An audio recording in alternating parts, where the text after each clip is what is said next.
One just like any other fantasy cliché, the story begins in a distant, faraway land.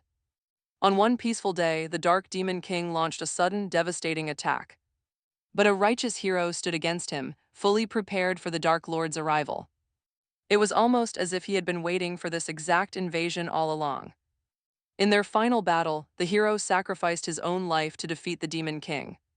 The defeated Demon King was banished deep underground, forced into a long, quiet slumber. He was bound to sleep there until the day he rose to reclaim his throne. The world became peaceful once more, and the hero's legend was passed down through generations. Yet one thing remains absolutely certain: their endless battle will keep repeating forever. Fast forward through centuries of quiet peace, and we finally reach the present timeline.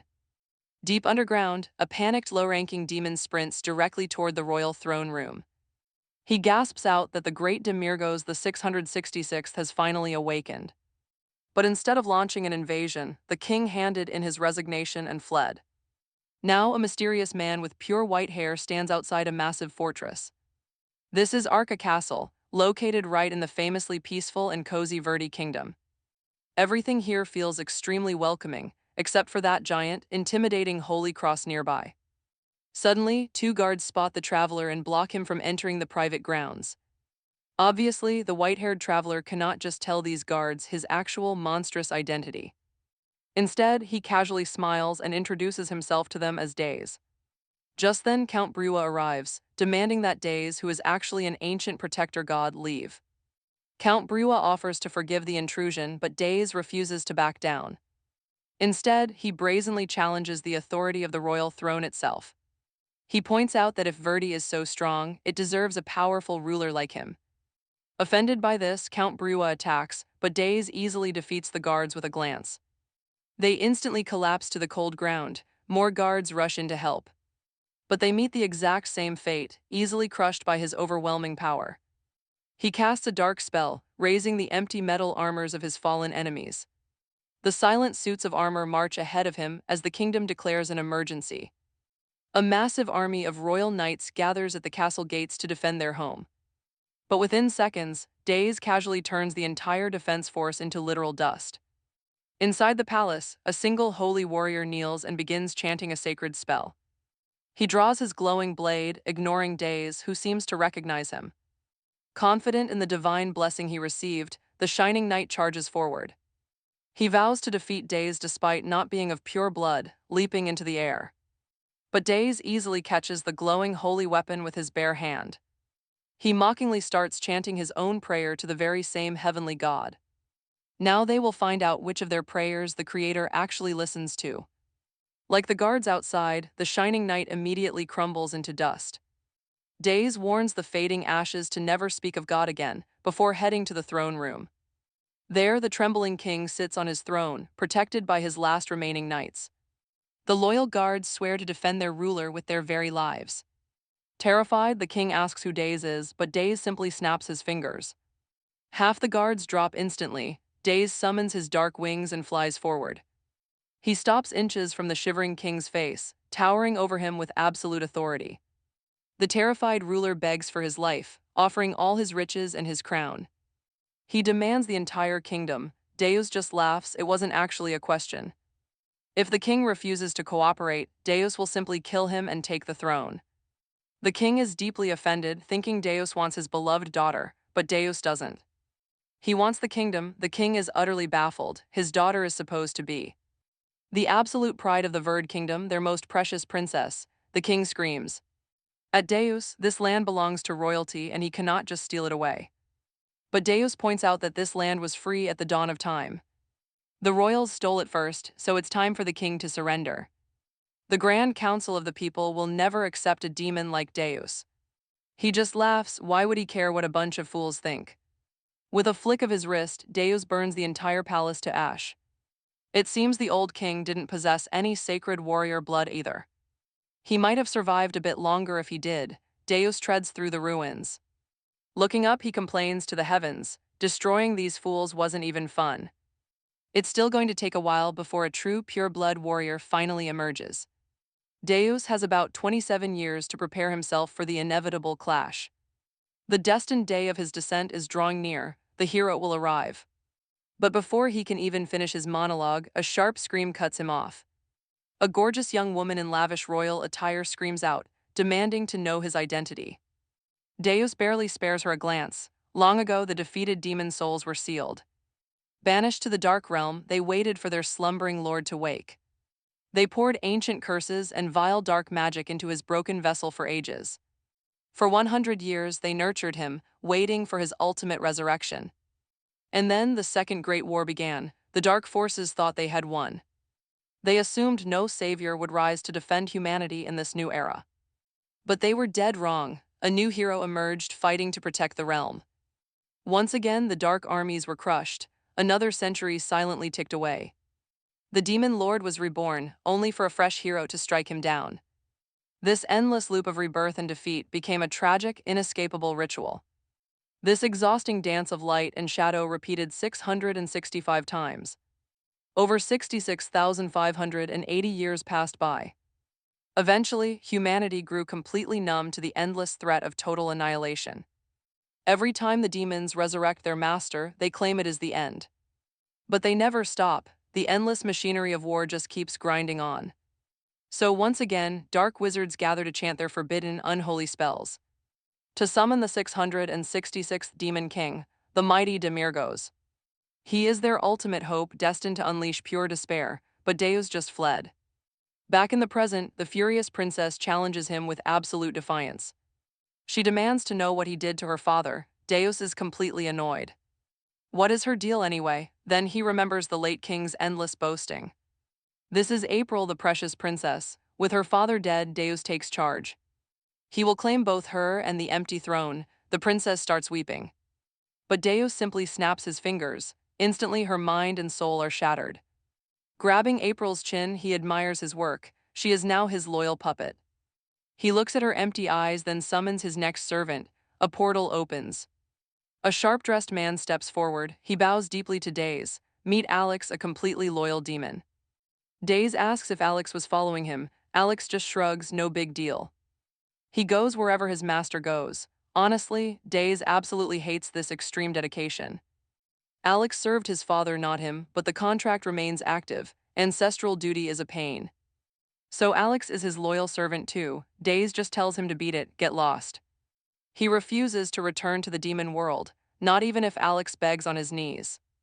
Alex agrees instantly. If his lord is happy living among humans, he will stay nearby. He only exists to obey. He even tells Days to carry on with his wicked plans. Like claiming the princess, but then Alex starts a massive trip down memory lane. He served the former demon king for 80 long years. He even raised baby Days. To nurse him, Alex actually transformed into a woman. He taught him everything. He showered him with endless affection until his ultimate awakening.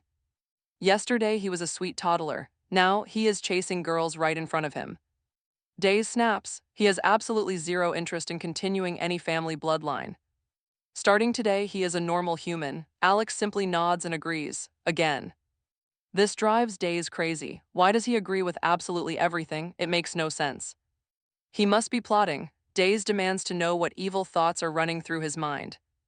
Alex deflects, asking why Days decided to destroy the great kingdom of Verd. Was it for wealth or just some deep, dark unhappiness? The kingdom faced absolute ruin. Days admits he simply wanted to live like royalty if he had to stay human. Alex claps, wonderful. Invading the grandest kingdom is perfectly fitting for a demon king. Overthrowing the ruler and taking his daughter, this is a masterclass in pure villainy. Only the supreme ruler of demons could execute such a brilliantly wicked plan. No ordinary human or lesser fiend could ever conceptualize something so dark. But Days sees right through the flattery. He knows exactly what Alex is plotting. Alex offers a compromise. He can take Days' firstborn son back to the demon realm. Since the current king is retiring, he will just train the next generation himself. In 20 years, when the legendary hero finally awakens, the trap will be set. Demiorgos the 666th will rise to destroy the human savior. Look at his face. Days realizes Alex just saved him from a massive mistake. He almost became a father at 80 years old. The sheer panic makes him explode. He blasts another building, furious that his own servant almost tricked him into parenthood. Alex silently watches. Untrained, yet his raw magical power is absolutely terrifying. This new lord is far more capable and powerful than any past ruler. Maybe the demons will actually win this time. Meanwhile, Days has a massive epiphany. He will become a champion of justice. Standing out as a king is too dangerous. Instead, he will support the hero from the shadows. They will be best friends. No one will ever suspect that the hero's trusted companion is actually the Demon King. While the dumb hero basks in all the glory, Days will be right beside him. The savior does all the heavy lifting, while Days gets easy praise for doing nothing. Alex tries to talk some sense into him. This is completely insane.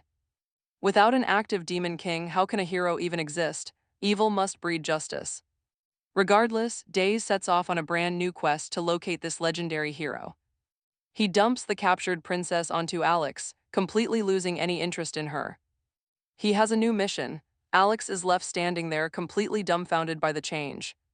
She was supposed to be his queen. A pretty woman sits on a shining throne, she is. Thrilled that Dakes is so stupid, she will use him to borrow some of his power. So the classic showdown between the Demon King and the hero can still play out normally. In the long run, no one will focus on her, but everything must go exactly according to plan. Days happily sings a song about finding his hero friend while riding a bull cart. Down an unfamiliar road, Alex asks him why on earth they are using a bull cart when they could easily fly. Days calls Alex a total dummy. If they fly, everyone will know. They are actually demons. Alex mocks Days, the guy who single-handedly turned an entire castle to ash but is now worried about being seen flying. Alex asks if Days is absolutely certain he can become the hero's best friend. Days has done plenty of research. Apparently, you can become a champion even without being born into royalty. Days just wants to work as little as possible while living among the ultra-rich. It is a simple dream, though as a champion he might not get filthy rich like he truly desires, but Days is not worried. He is the former Demon King and one of the strongest demons is right by his side. By helping the hero from the shadows, even that hero can slay a dragon like a regular chicken. Alex wants to know if Days will use magic. Days snaps back, why avoid using what he's born with? No wonder those foolish demons lost the war so many times. In this world, the heroes rely on a strict ranking system. The first is D rank, the dragon Slayer, meant for dragon-beating power. Surprisingly, a champion gets this D rank when they possess the sheer power to defeat a dragon. In this day and age, though, dragons are neutral. They do not go around attacking villages or people anymore. The next tier is G rank, meaning giant slayer, awarded to anyone who can defeat one. Then comes the L rank, or Lick Slayer, with the remaining ranks following in order alphabetically. While it feels a bit random, the Heroes Association decided on this structured ranking system. Right at the bottom sits the F rank, meaning failed products. They are basically treated like rotten fruit, only fit for making jam. Naturally, a higher ranking hero stands a far better chance of scoring massive royal sponsorships. Meanwhile, FEF ranks get absolutely zero recognition and people hope they will vanish, but here is the kicker: what matters even more than rank is a pure bloodline. If you have it, you will automatically be stronger. The legendary first hero and the priestess who saved the world and their descendants are all pure bloods. This noble family carefully measures how much purity remains in their veins. The purer the blood, the more powerful their aura becomes, and the person with the absolute cleanest blood is chosen to defeat the Demon King. Naturally, whoever possesses pure blood holds a higher rank. Days thinks this whole system is completely stupid and unnecessary since nobody gets to choose their birth. Thanks to these pointless wars, Days was trapped inside an egg for 80 years.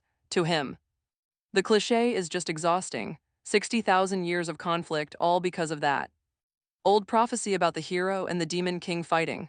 Why can't everyone just live a peaceful, slow life together? Just then, a butterfly lands on Days' finger and Alex tells him exactly what this little creature is. As Days takes in the nature around them, Alex patiently teaches him the names of everything: the wind, the sun, and even the fresh scent of spring. Alex has lived a very long life, born back when the first Demon King clashed with the original hero, during the era when the 7 dukes were born. Looking at the view, Days wonders if Alex ever enjoyed these beautiful sights. Past rulers never had the luxury of experiencing this quiet peace. If he had not escaped, he would be trapped in that realm for another 20 years. His ultimate fate was to fall to some completely nameless hero he would never even meet. Honestly, he is glad he ran. The Demon King role should just vanish. Alex stays silent. Days just tells him to wake him up upon arrival. If Alex drags him back to the demon realm, both of them will cease to exist. Alex obeys his master quietly as they finally arrive near the countryside. The local village is absolutely perfect for what Days needs. It has no trading power and absolutely zero military defense. A small settlement called Zorex, where no actual heroes live. The population consists of only two families, a G-rank house and a completely fallen one. If D-rank fighters lived everywhere, demons would never dare invade. Nearby, some locals are gossiping about a burned-down Trier castle in the Verdict Kingdom. A father sternly warns his young son to stay far away from the ruins. A dragon supposedly turned the entire stronghold to ash before vanishing into thin air. The villagers are panicking because everyone assumed dragons went extinct centuries ago. If these beasts are actually returning, small villages like this are in deep trouble. Days is confused and asks why humans harbor such negative feelings toward dragons. They used to be neutral, they must have turned hostile during his absence. Soon, the undercover demons find a local inn to secure a room for the night. Days demands that Alex call him master instead of lord to keep their cover. He orders him to handle some tedious chores before asking the owner for a penthouse. The owner scoffs, he doubts these country bumpkins can afford such luxury. To settle it, Alex casually offers up treasure they looted from a Roma castle. Seeing the gold, the owner pulls a complete turnabout, grinning from ear to ear. He instantly tells his servant to show these VIP guests to their luxury suite. A young boy named Zeke greets them clumsily and leads them upstairs. Trying to be helpful, Zeke assures them that they are completely safe here. He says the local A-rank family will easily protect everyone from any dragon. Days cuts straight to the point, asking if Zeke belongs to that fallen house. With no real talent, the boy is stuck working as a lowly errand runner. Zeke quietly admits he is just an F-rank. Suddenly, the ceiling explodes in flames. Run away, Zeke screams, but Days just looks at Alex with a smug smirk. So much for neutral dragons. Turning to the boy, Days offers to sponsor him. He needed a puppet hero anyway, so he might as well use this kid. Accept this deal, and Days will turn him into the greatest hero alive. He will completely wash away the shame of being called a fallen failure. Every cruel insult and mockery from the villagers floods back into his mind. He remembers starving, crying alongside his older sister with nothing to eat. Zeke cannot pass this up. He bows down, offering his very soul for change. Days smirks. Honestly, he was going to take that soul sooner or later anyway. The bargain is struck. Zeke's first task is to slay the attacking dragon. Days manifests a glowing contract, but some of these clauses are pretty brutal. Only the master can terminate the deal, leaving Zeke completely at his mercy. Zeke must obey every single word, and all the loot they gather will be split based on whatever Deus wants. Zeke has no right to object to this crazy contract, to accept he just has to say his name. Zeke agrees and the deal is instantly locked in. Thankfully, Alex steps in, saving him from absolute doom. He warns Deus that normal humans stand zero chance. Zeke will only pretend to fight the beast while Deus and Alex handle the real battle. Deus maps out whole strategy for Zeke. Alex will head out first to confront the beast, then drop the dragon right in front of him so Zeke can land the final blow. Everyone will believe that Zeke defeated the beast alone, turning this failed product into a massive star. But Alex immediately spots the plot holes in this genius plan. How does an absolute failure suddenly become a legendary dragon slayer? If Deus hangs around a D-rank hero, people will notice. Deus has a fix. He strips Zeke naked and shoves a helmet on his head. Now nobody knows he is a failure, he is just a mysterious masked warrior. Alex heads off to get the dragon. Zeke hates this outfit, but Deus notices a weapon is missing. So he hands him a broom. Even if he stands face to face with the terrifying dragon, Zeke must stand still while they do the heavy lifting from the shadows. Zeke barely understands, but something deep inside urges him to stand firm. Maybe it is his hero blood screaming at him to hold his ground. His dormant warrior genes are practically begging him to fight and stand tall.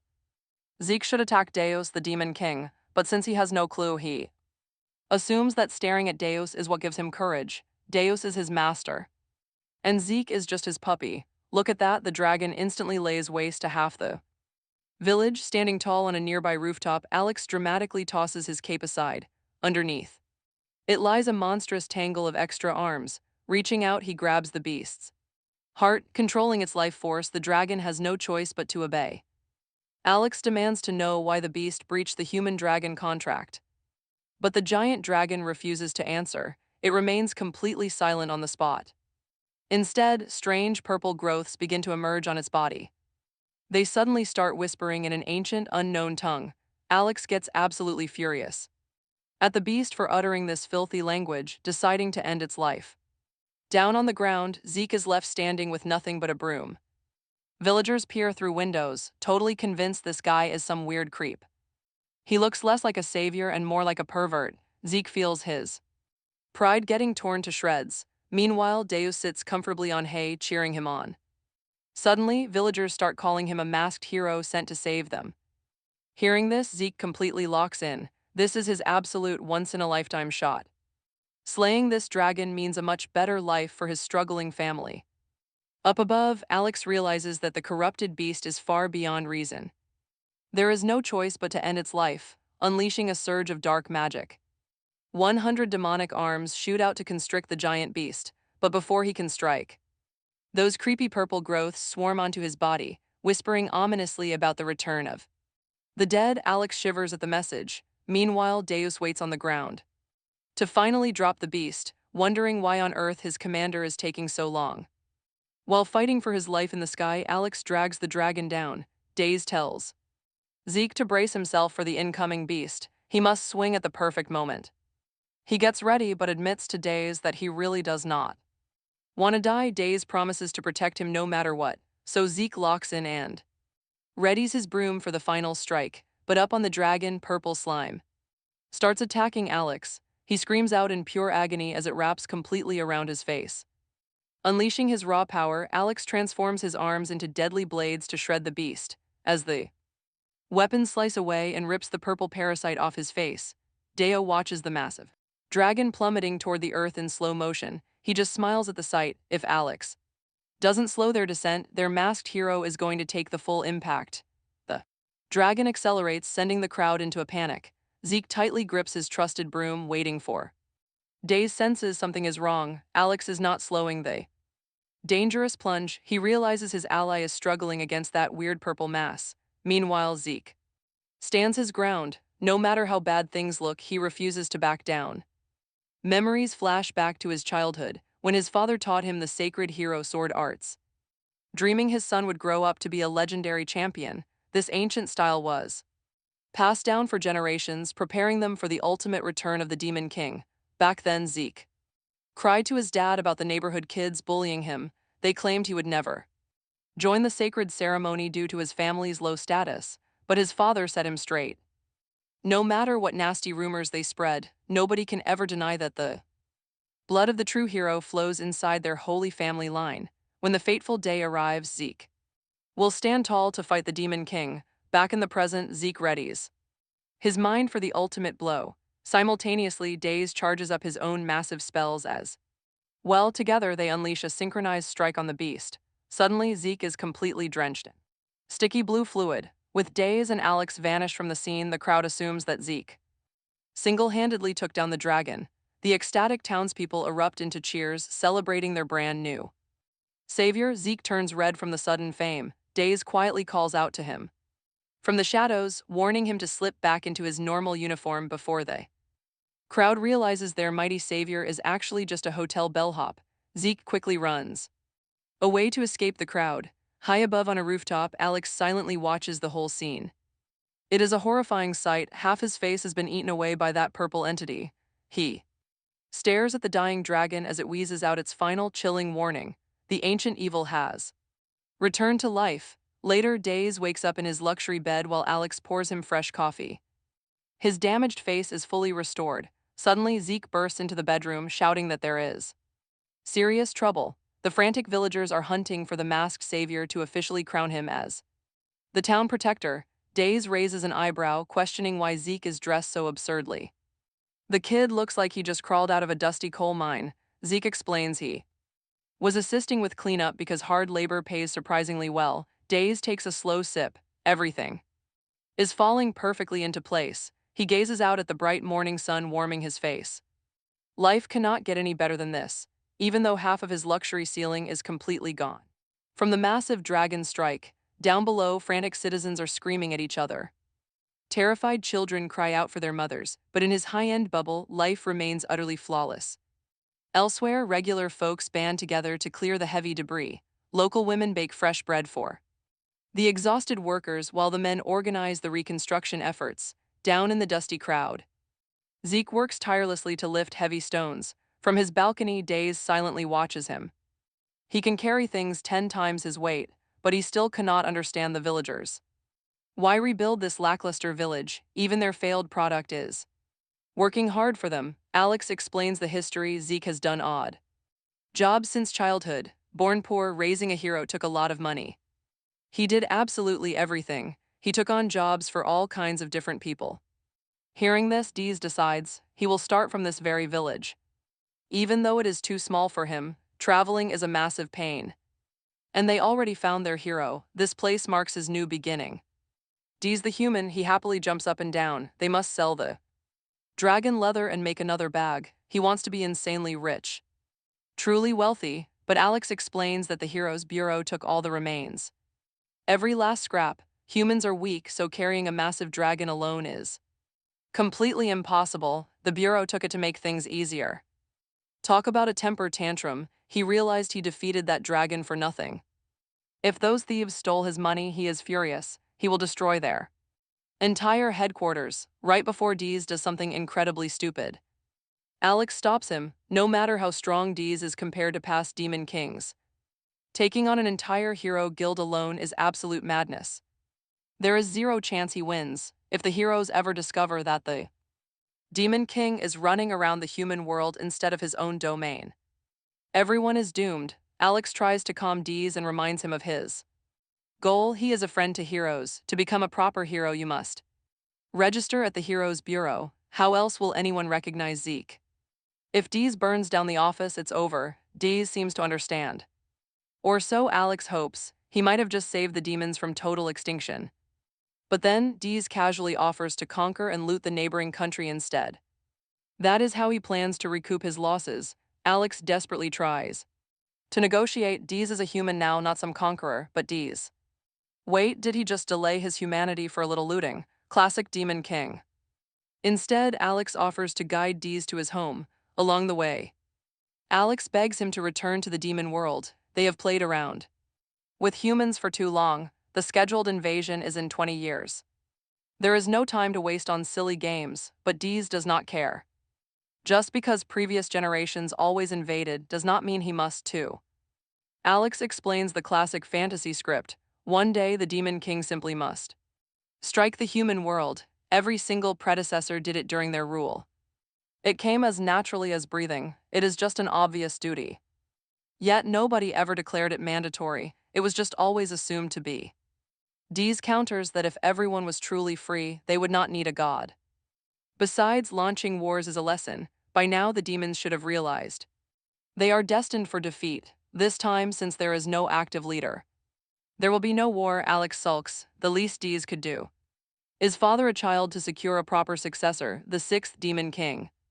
Dees whacks him. Alex talks about finding a woman and making babies without shame. People would definitely mistake him for the devil with that kind of crude talk. Alex demands an heir from Dees, swearing he won't leave without a baby boy. He needs to bring him to the demon realm, but Dees just smiles, telling him to stay. Servant for eternity it is. Dees has zero plans for kids. Undeterred, Alex offers to hunt down a perfect, completely irresistible wife for him. Someone Dees simply won't be able to refuse, but Dees immediately threatens absolute total destruction. He will wipe out the entire demon realm if anyone mentions wives or babies again. Some time passes. Out of nowhere, Dees asks if the Verta princess actually works. Alex is totally confused. Dees blushes, trying to explain himself. Dees screams in absolute frustration. He is literally talking about making babies. But wait, can a human and a demon even make this work? The process is exactly the same. Exactly the same. Alex then gives him an incredibly awkward, detailed biology lesson. Days snapped at him, shut up. He was utterly sick of biology talk. Alex just chuckles. He explains that Days can easily bypass the awkwardness. No clumsy physical contact. A kiss carries a 50% chance of pregnancy. Total anime logic. Even a tiny peck holds a 25% chance. Zero safe zones. Even holding hands can make him a father instantly. This is wild. Days cannot believe how absurd his biology truly is. He was built for this. His purpose is simple: conquer heroes first. Then make babies. The more Days learns, the more he despises himself. Alex hates this attitude. This form is a magnificent gift from God. Demons need a savior. Days is their ultimate hope, their true guide. He must stand proud. Instead, Days shrugs, feeling like a cheap replica. His ancestral duty must be paid every 100 years, but nobody asks what he actually wants. Does he always have to follow the script? He absolutely hates having so many expectations piled onto him. Suddenly, a woman's scream cuts through the air as a pack of vicious beasts chases her down. Hearing her cries, Alex nudges Dios, pointing out that a gorgeous lady is being pursued by bandits. Alex insists that Dios should go and rescue her, but Dios couldn't care less. Honestly, this whole setup is incredibly suspicious. Where did this mysterious lady even come from? Why is she targeting them for help, running straight toward Dios's carriage at full speed? There are no mountains anywhere for miles, so where did these bandits even spring from? It is just like a classic anime cliché, where a damsel runs right into the main character. If those pursuers are actually after her precious gold, why didn't anyone notice them earlier? Dios asks Alex if this is some cheap trap he set up just to hook him up. He wonders if Alex wants him to rescue her and somehow end up starting a family. Alex just laughs it off. After all, he is the legendary tactician of the entire demon realm. Why would a mastermind like him ever execute such a terribly basic and lazy plan? The gorgeous lady clings to Dios's carriage, begging him to protect her like a true hero. But Dios immediately sets her straight, explaining he is just a companion, not the main savior. She instantly changes her tune and begs again, but Dios just wants her off his back. His high-level party literally slays dragons, so a tiny rescue quest is way beneath him. Dealing with random mountain bandits is just a total waste of his valuable time. The lady slips up and swears at Dios, but he catches her in the act. She instantly pivots back to her helpless maiden routine, but then a weapon comes flying in. A bandit leaps out, trying to scare Dios off and warning him to leave her behind. His little carriage, unless he wants to turn to dust, over on the other mountain. The bandits mock his pale skin and fancy clothes, saying he looks like a circus runaway. But Days only cares about one thing: his precious, now damaged carriage. Unleashing his dark magic, he instantly burns the rude bandit to ash. The remaining bandits panic and try to extinguish the flames, but Days warns them. It is absolutely useless. The fire won't kill him, but it will burn forever. Warning the rest of the gang, Days gives them a chilling choice. Run now or suffer the exact same agonizing fate. The bandits scramble away in terror. They finally realize they messed with the wrong guy. Days barks at the woman to leave. He solved her problem so she can scram, but the gorgeous lady stands her ground. Instead, she shamelessly begs for more help, explaining her temple was recently raided. The thugs captured all the priestesses and stole their sacred treasure. She pleads with Days to rebuild the temple, rescue the girls, and save them. Hearing this, Days casually picks his nose and flatly rejects her. He is not wasting his time on trashy, low-level side quests. He orders Alex to drive. Before they can roll out, the persistent priestess blocks their path once more. She asks if Days knows of a legendary masked hero who fought in his underwear. Since Days mentioned dragons earlier, he simply has to know this mysterious champion.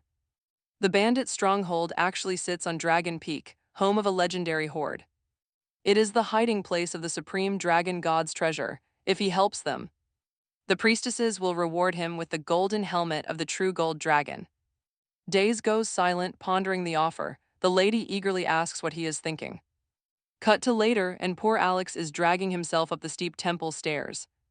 With Days casually standing on his back, Alex groans and asks why they cannot just fly. Days strictly forbids it. Flying completely breaks the #1 rule of being human. Real humans cannot fly. Alex argues that this rule shouldn't apply to him.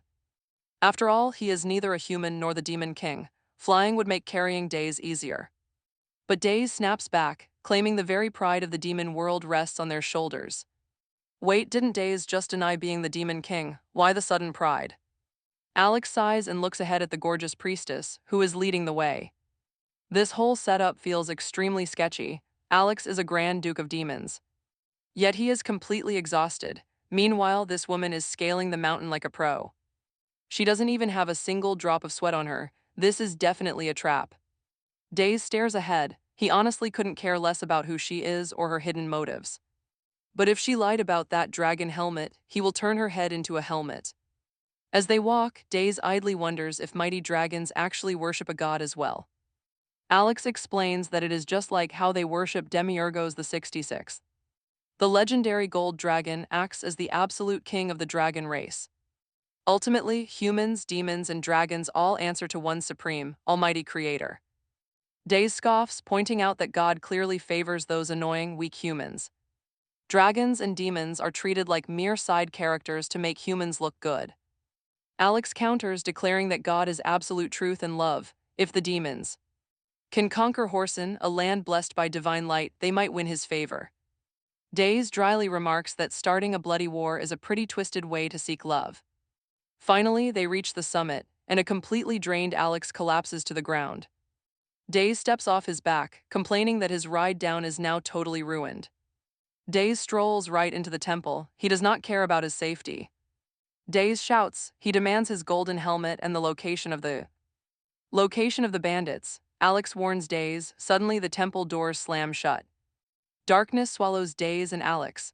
A strange golden light starts radiating around a woman. White behind her, a dragon's eye slowly opens. She calls Days stupid. Days fires back. He calls her a temple-stealing bandit, demanding his missing helmet. She tells him to shut his filthy mouth because he is now her captive. How dare he make demands in the presence of the dragon god? She claims to be the mother of dragons, the true golden dragon. Alex is totally blindsided. Honestly, they have gotten themselves into quite a bad pickle now. The golden dragon laughs. If Days begs for his life, she will spare him. She is not petty. Days simply says her name, which makes her smile. But Days tells her to calm down. He wants a cool title like that too, maybe. Something like Watching the World Through Darkness, fitting for the top 2% of alpha males. Alex totally agrees. The dragon lady snaps, screaming at them to beg for forgiveness. Days just asks what he ever did to get on her bad side. As far as he knows, he did nothing wrong, so she quickly refreshes his memory. He literally killed a dragon yesterday. Since she is the mother of dragons, he took the life of one of her precious children, but Days truly does not care about any dragon.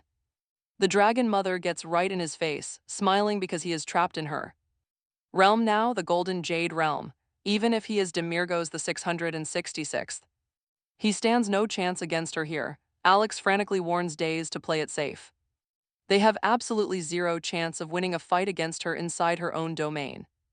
The dragon lady laughs, agreeing with Alex. If Days wants forgiveness, he has to bow down before her, but Days just laughs. She knows damn well he is the Demon King.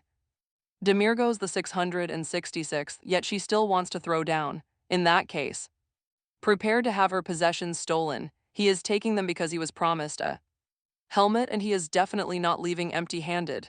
Hearing this, the dragon mother challenges him head-on. How dare the Demon King threaten a god in her own domain? But before they clash, Days tells her that she needs to apologize for her lies. The dragon goddess just gives him a confused look, asking what on earth he is talking about. Days explains that he never came to the surface to cause trouble. He only wanted to live a peaceful life while helping the hero from the shadows. That was his plan when he arrived in the village, but her own dragon child destroyed half of his new home. He had absolutely no choice but to protect his neighborhood in pure self-defense. Yet while all of that was going down, the mother of dragons did not even bother to show her face, and now she has the nerve to pick a fight by pulling a cheap trick on him, making him believe she was just a helpless priestess needing a rescue. But the moment he tried to help, she shed the disguise and revealed herself as the legendary golden dragon. Did she really think he was foolish enough to fall for that and start begging for Mercy, is she allowed to demand whatever she wants just because? She is some high and mighty deity who looks down on mortals. Are all dragons as arrogant as their mother? Alex pipes up too, backing Days completely as he asks the dragon goddess what else they were actually expected to do in that situation.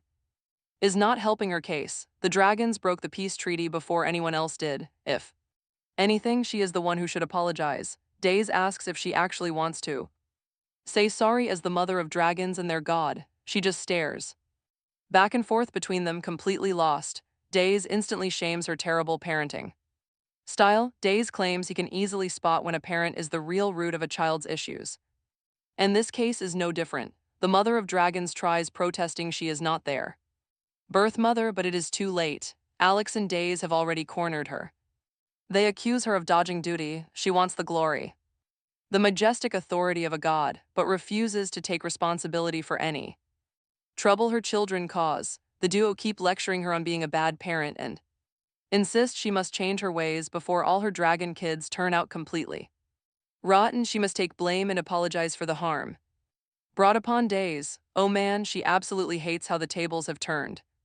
She originally wanted an apology from Days or Demiorgos the 66th, but now she is getting a heavy lecture on proper parenting skills. Alex and Days tell her one last time that she is wrong, but she can fix it. By letting them out of this realm, they turn around to walk away dramatically. The mother of dragons begs them to wait. Since they are here anyway, she asks if they will hear her out. Days demands an apology first, then they talk. Demands, she finally apologizes, prompting Days to pat her head like a proud grandfather. He finds her apology lacking but accepts it.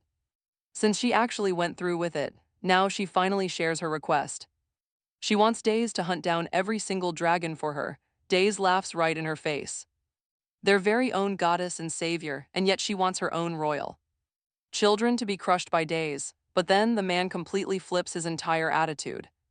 He is not foolish enough to fall for the exact same trick twice. Alex brings up those strange purple parasites that attacked him earlier, controlling the dragons and forcing them to cause absolute chaos in the mortal realm. The goddess nodded, admitting she only wants to eliminate those who violate the sacred peace treaty. Dragons who lost their loved ones to human hunters became dangerous extremists, breaking their natural neutrality. These rogue beasts are blinded by pure fury. They use dark magic to corrupt the minds of peaceful dragons, forcing them to raid human villages and trigger a massive war between the species. The mother of dragons desperately wants her kind to remain neutral no matter the cost, protecting her innocent offspring from pointless slaughter. Hearing this, Days quickly summarizes the mission, but demands to know his reward for doing her dirty work. He demands 5 rare dragon scales as proper compensation since they are used to craft top-tier gear, 5 scales for every single dragon he successfully hunts, and he will cooperate. Seriously, Days is acting way more like a greedy street con artist god and more like a shady street con artist. He quickly conjures a magic contract stating that if she fails to pay up, she becomes his lifelong servant. She reluctantly signs the agreement. Days prepares to exit the divine realm. Through a magical door she opens. Before Days steps through, however, she pleads with him to spare her children and bring them back alive. She wants to save them before resorting to extreme measures. Days agrees and leaves. Dees is absolutely thrilled with his new deal. Talk about a massive win. Bumping into the dragon mother let him milk her for incredible benefits. A total jackpot. But wait, what about his promised reward? The dragon domain is locked shut. He forgot his golden dragon helmet. Honestly, it feels like she scammed him. With no way back in, his only option now is to leave. Brutal. He throws a tantrum. Next time he sees her, things are getting ugly. He is stealing her face to make a helmet. Finally, Dees wakes up. Safe in his penthouse, a brilliant idea strikes. He will sell top-tier weapons. Alex tries desperately to talk some sense into him. It is totally useless. The loyal demon lord feels completely betrayed. His king is selling human junk. Dees just laughs, calling Alex a total boomer with zero business sense. He keeps hyping up his legendary dragon deal. Those raw scales and items will easily propel him straight into the top 2% of wealthy merchants. Catching just a couple of dragons a day secures a massive bulk inventory. He is going to be richer than any mortal king. Fully stocked shop. And since war breaks out every 100 years, business will thrive. Alex literally starts crying in the corner. There is not going to be any war. How can humans fight when the Demon King is running a weapon shop? Zeke just watches silently. Meanwhile, Dees lets out a truly wicked smirk. Being a merchant is just a facade. The real plan is far more devious. He has zero intention of spending his life selling swords to weak humans. His ultimate goal, become the greatest hero's companion. Alex immediately brightens up. Their master has not forgotten his demonic duties. Hope is alive. Maybe the demon race actually stands a chance. Dees barks out orders. Take Zeke and find the perfect location to set up their new store. But wait, why would a demon lord want to become a merchant? Easy, he is actually going to become the ultimate landlord of this world. It is honestly amazing how easily Alex buys into every single lie. Dees kicks back on his bed, thinking about his incredible luck lately. He found a clueless hero and a rich blonde to fund his life. Now he can just watch the sweet, passive income roll in. Genius. Yet a strange, hollow emptiness still lingers deep inside his heart. Would destroying the nearby village bring back his joy? Then a voice whispers. It commands him to start a massive war and enslave every single mortal. This is how they break the 1,000-year cycle and free the demons. They will finally escape their eternal prison deep within the dark underworld. Shut up, Dees snaps. That creepy voice is totally ruining his nap. Later that evening, Alex leads Dees to their future business location. The old owner died in the dragon attack, making this property free. Dees is impressed. Alex worked so fast he did not even get to sleep. Alex was just too excited about the plan to waste any time. They stand in front of a completely wrecked, dusty old building. But if they get Zeke to repair it, it will look pristine. Dees is genuinely surprised to learn Zeke actually has construction skills. Apparently, the young guy has worked as a professional carpenter. Talk about talented. Blood purity is supposedly passed down through families, but as Dees remembers it, even two elite parents with nearly pure blood can still spawn an F-class child. And yet plenty of F-class kids still rise up to become highly respected. Priestesses and legendary heroes. Since purity is totally random, Zeke might actually have a shot at becoming the great hero destined to slay the Demon King. The Heroes Bureau has no right labeling him F-class just because of his lowborn family. But Alex knows the ugly truth. Talent isn't inherited in this world, but wealth is. Any lineage capable of churning out great warriors can easily amass a massive fortune. On par with royalty, with that kind of gold, elite families can effortlessly breed heirs with incredibly pure blood, an absolute infinite money glitch. For already wealthy families, simply put, if you're born into a poor family, even with raw talent, you will never compete with those rich, mediocre kids, whose only actual advantage in life is their family fortune. And since Zeke is already branded an F-class, this reality absolutely infuriates Dees. Honestly, how pathetic were the demons to lose to humans who only care about cash? Frustrated, he thrashes Alex like a personal punching bag before finally cooling off. It is not like he actually cares about demon affairs anymore. They set off to locate Zeke, but get this, he is running his own business now, a busy noodle stall. It is definitely a strange side hustle, but it brings in some solid coin. Hungry, Dees demands a hot bowl, and Zeke happily starts whipping up a meal. Dees is practically drooling just looking at the dish. One bite and he is hooked. Alex watches him inhale the food and immediately grabs a bowl to join the feast. Mouthful, Dees tells Zeke to forget the hero path and just sell noodles forever. Zeke laughs and thanks Dees for the support. Thanks to his help, his little siblings finally have proper uniforms for hero school. They are great kids who never complain, but the fresh gear made them ecstatic. Dees, however, is instantly intrigued by this hero academy. Zeke admits he cannot afford such a luxury, but he is working tirelessly to put them through a private training facility. His own window of opportunity has closed, but he wants them to become great heroes. Suddenly, a snobbish, rich-looking nobleman starts shrieking that there is a fly right in his bowl. He berates Zeke, loudly mocking his cheap, low-class food. Zeke desperately tries to defuse the situation, but the jerk hurls the boiling soup directly at his face, threatening to shut down the stall with a single word. The noble recognizes Zeke as a discarded failure from the prestigious Holy Big Family. He spits insults, mocking Zeke's father and dragging their family name through the mud. Days watches this pathetic power trip and gets utterly disgusted. He addresses the snob, calling him the only real insect here and promising to squash him. The man rages. But Days simply clenches his fist, instantly erasing the man. The noble's wife tries to flee, but Days grabs her too. People who lack gratitude for their savior always meet the exact same end, with the trash cleared out. Days calmly finishes his meal. Hidden deep inside his bowl is a secret. Note from the mother of dragons: a beast has been spotted near Leah Castle. Days immediately stands up, telling Zeke to pack up. They have to secure the bounty at the castle. Soon Days, Alex, and Zeke are speeding away in a carriage, but Alex notices Zeke is trembling hard, asking if he is terrified and constantly nervous about the mission. He never dreamed of fighting actual dragons. Simple orcs and small beasts were already too much for his imagination. Now he fights actual dragons, all thanks to his powerful companions Deez and Alex. Zeke glances at Deez, who is currently busy just picking his nose. Still, looking at the guy brings a rush of confidence. A measly dragon, easy. But facing one for real, he is terrified to his absolute bones. Even so, Alex believes Zeke is the greatest hero ever born. It might not feel like it, but Zeke is the leader of their group. He leads this party, so he should always walk with absolute pride. They arrive at Leia Castle. A massive beast awaits them there. This dragon is 3 times larger than the one from the village. Glowing purple parasites cover its giant scaly face as the furious beast roars. Zeke prepares to strike. Everything is frozen. The streets are completely empty.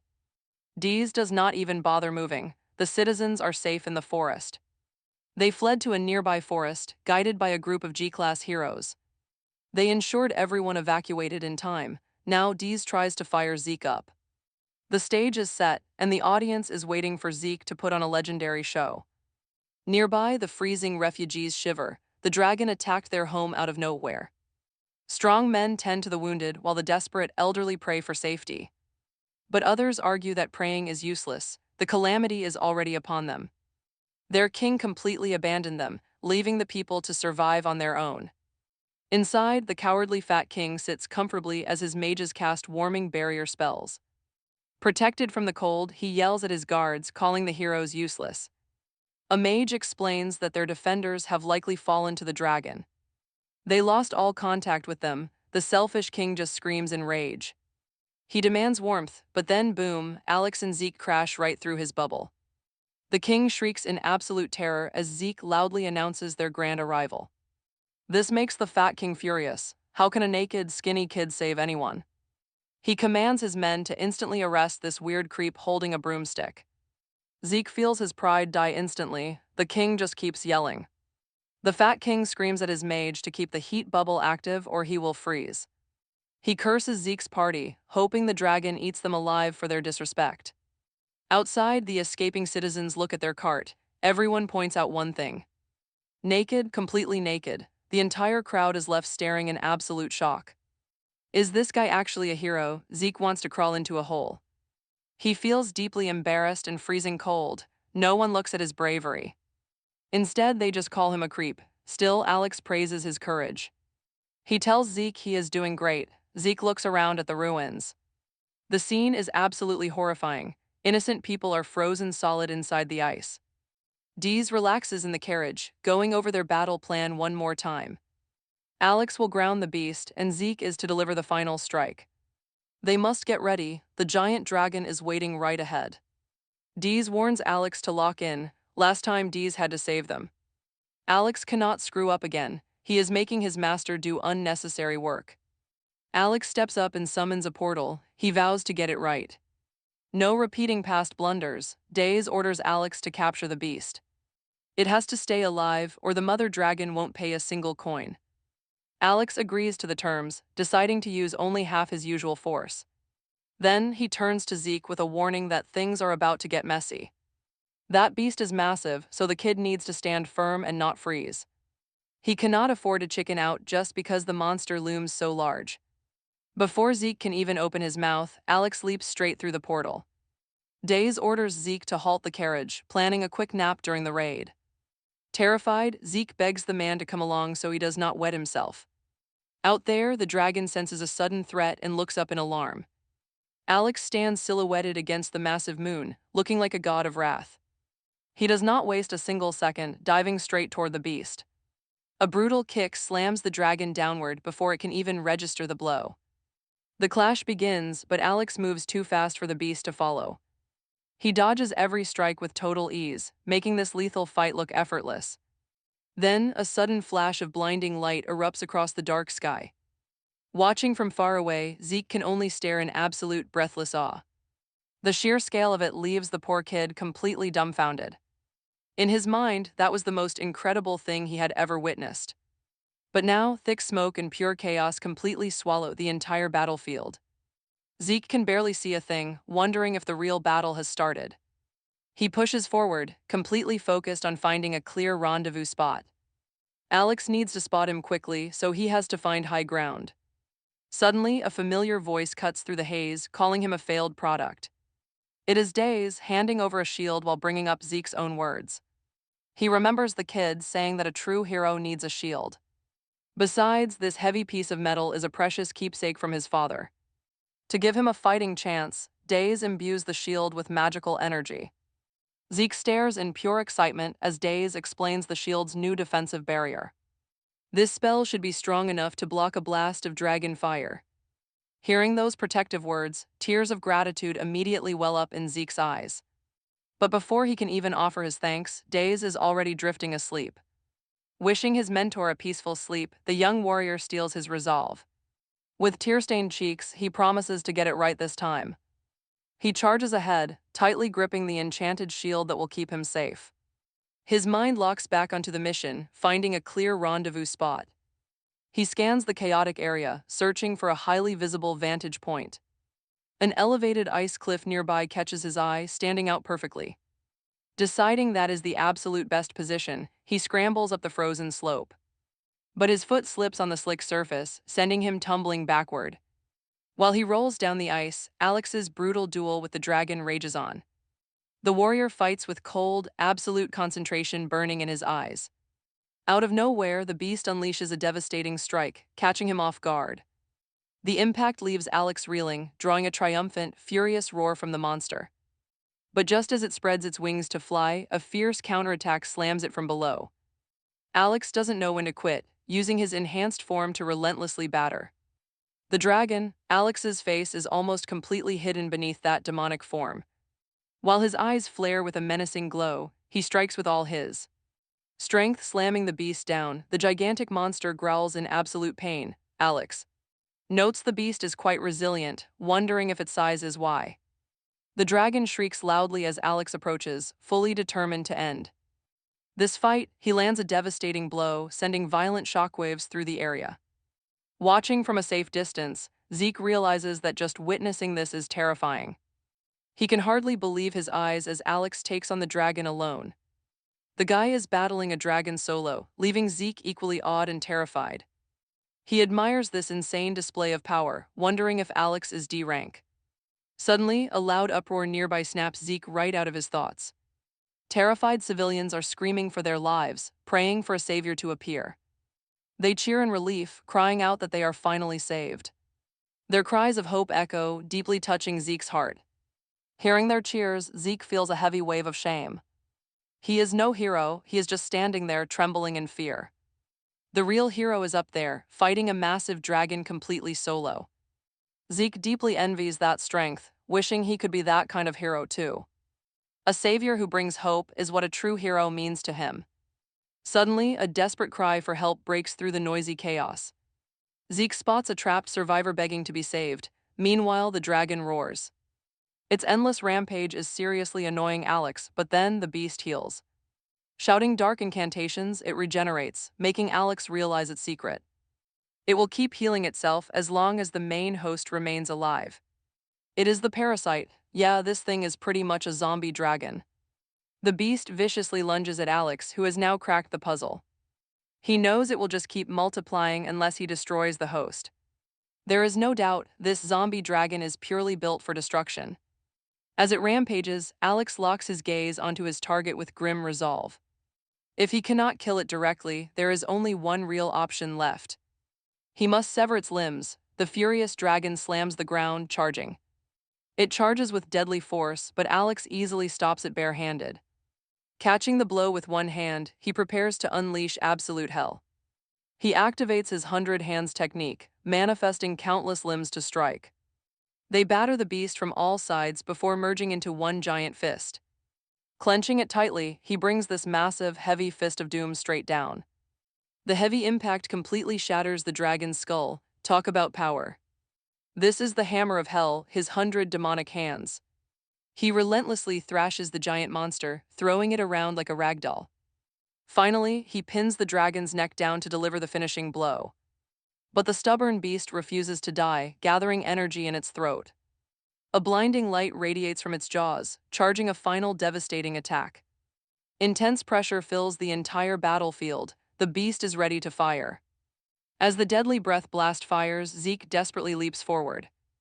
Zeke stumbles, landing headfirst on the hard ground below, but he quickly pushes himself back up.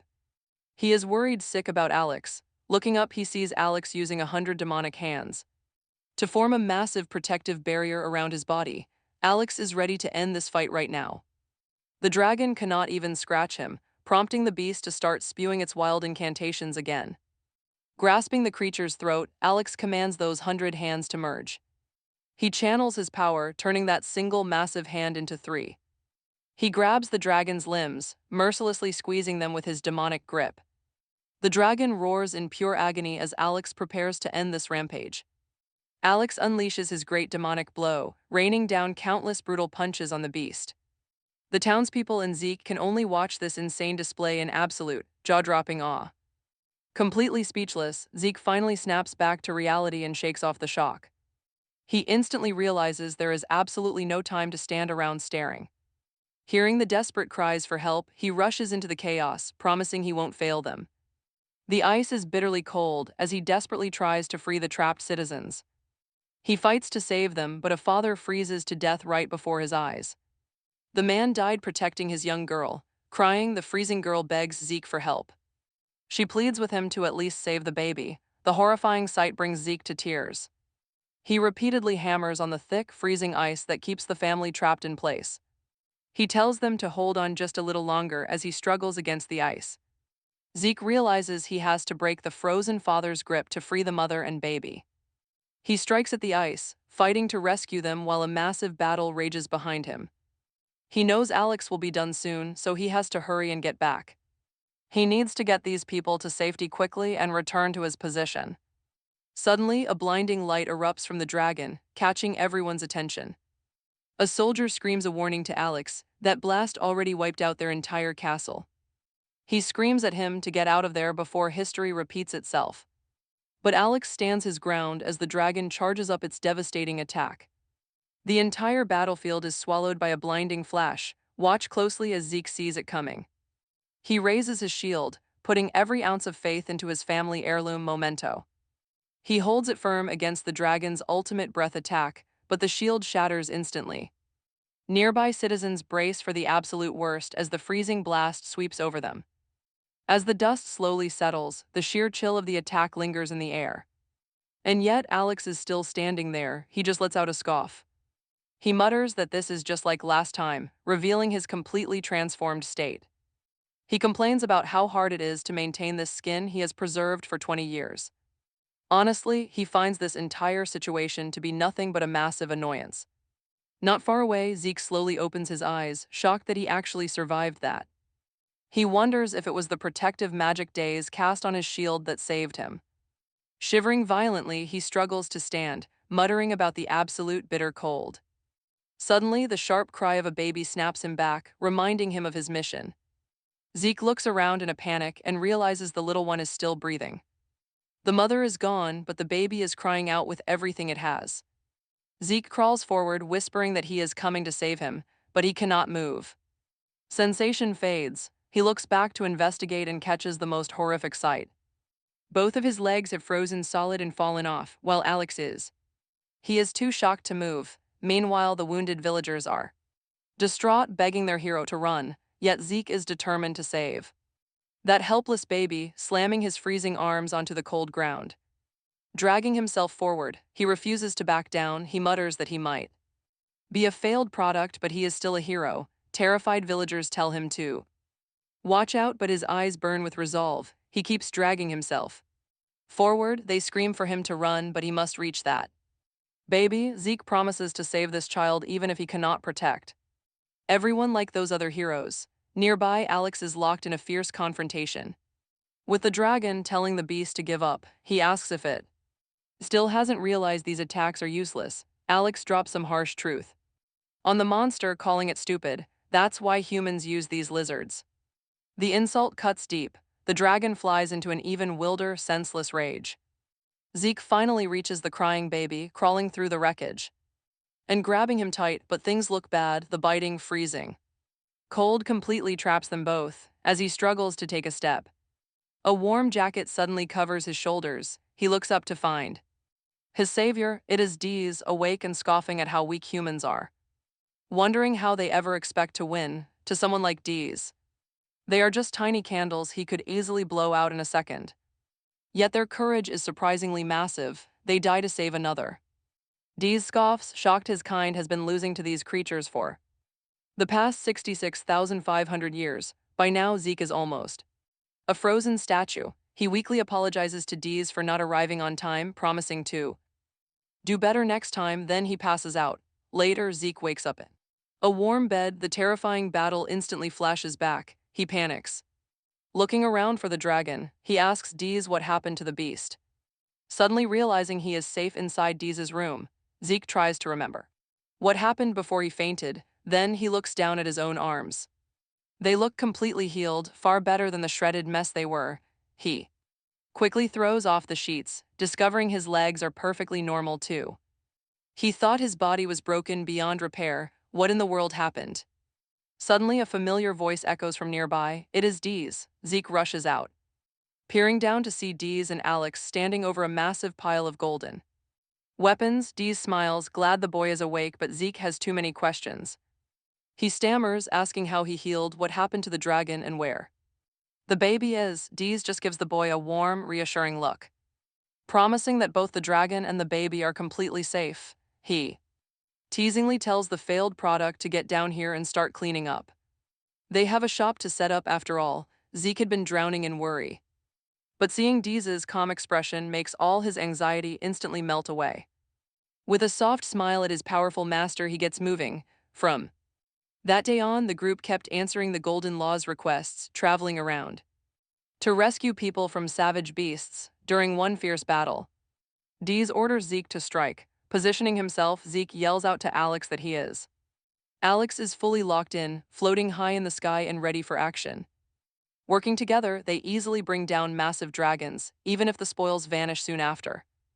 Back at the base, Zeke calls out to Deez, who stumbles out half asleep. With a huge grin, Zeke tosses their hard-earned quest loot into the air. Alex just beams with pride, but Deez has other priorities on his mind. He is way more interested in catching some sleep than counting up the gold. Still, their hunting spree never stops, and they never fail a single job. No matter the beast, Alex and Zeke perfectly sync their moves to strike. Meanwhile, Deez is fast asleep in the carriage as more dragons drop. The victories pile up, and their legendary weapon collection keeps growing larger.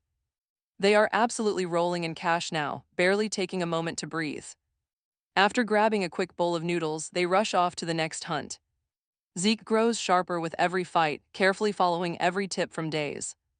The kid even unlocks a devastating special attack of his own.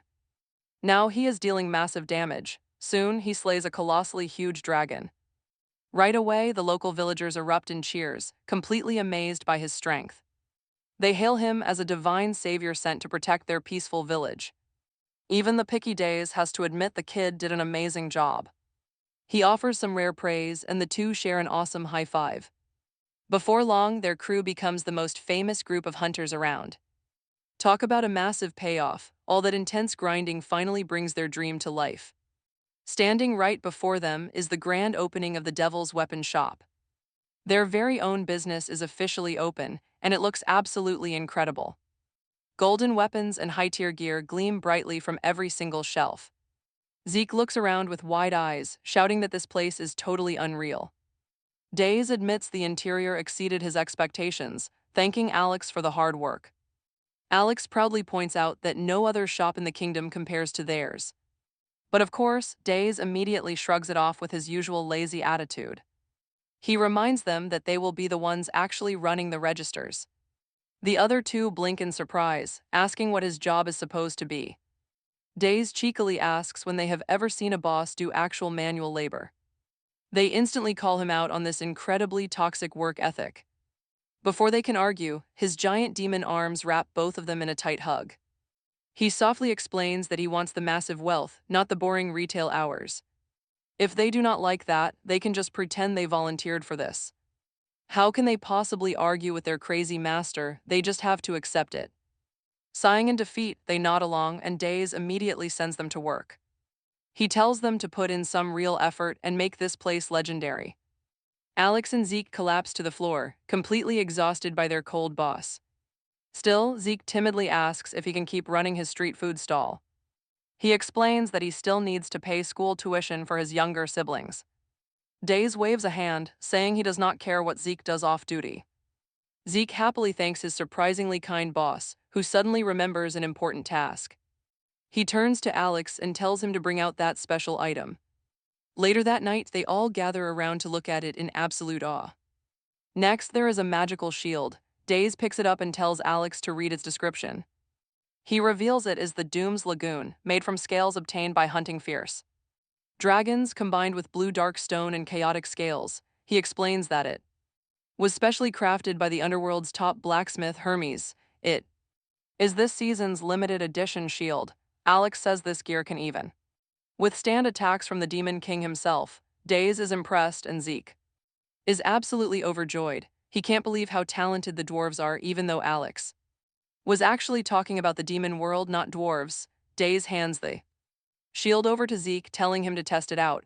Zeke nervously grabs onto the heavy frame, and an overwhelming pressure immediately washes over him. Suddenly, he is pulled into an empty void with nothing in sight. He anxiously looks around, wondering where on earth he is, and screams for Days, but someone else replies, asking if this weak human was the one calling out. Zeke turns around to see a massive, terrifying magical entity.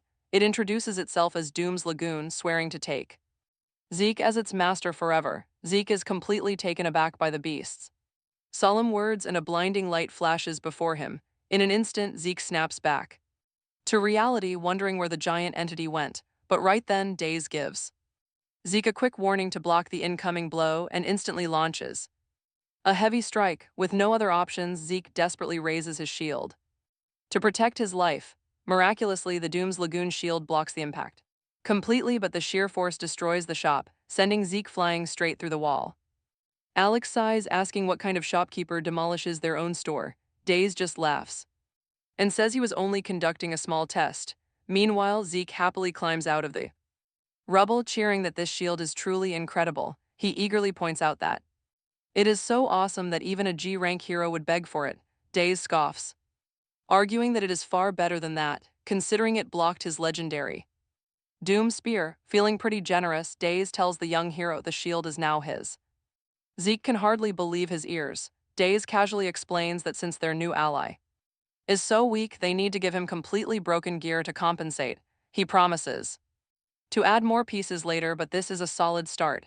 Zeke is immediately brought to tears by this demon's sheer kindness. He wonders if giving a legendary shield to an F-rank nobody like him is even allowed. Days just smiles, reassuring him. Zeke tightly hugs his new treasure, crying tears of joy. He sobbed, saying he never dreamed he would ever hold something this incredibly powerful in his entire life. This has to be the best shield on Earth. Days playfully calls Zeke a dummy, teasing him for crying when he did not even get hurt. Meanwhile, a wild celebration is underway inside Archoma Castle, located in the Kingdom of Verd. A royal figure, decked out in heavy gold jewels, remarks on how massive his new wealth feels. He notes the previous owner hoarded so much, even though no one can take it to their grave. He laughs, calling the old man completely heartless, as he forcefully grabs Princess April, who looks completely dazed. Right then, a mysterious cloaked figure enters the grand hall, instantly drawing everyone's attention. The stranger chuckles softly while walking Deeper into the castle, he appears to be searching for something specific, scanning the entire room. The mysterious hooded intruder carefully weaves his way through the crowd, slowly approaching. The noble leader, he speaks up, noting that based on from the castle gates to this very spot, there is not a single trace of any struggle. The boss demands to know who he is and what he means. The investigator simply smiles. He tells the bandit to stay calm before suddenly leaping high into the air. Leaping gracefully, he lands right next to Princess April and the bandit leader. The investigator puts his arm against the stone, immediately realizing that the very thing he sought is right here. He notices that a single devastating explosion managed to split the mountains clean apart with a solitary strike. He quietly wonders if any human could possibly possess such terrifying power. The bandit leader grows furious at the strange man and his endless talking. He screams at his men to charge and attack the hooded investigator. The investigator calmly warns the bandits not to move, telling them it is highly dangerous. He points out that even though these bandits are mere pests occupying the ruined palace, their lives still hold value, but the bloodthirsty thieves completely ignore the warning.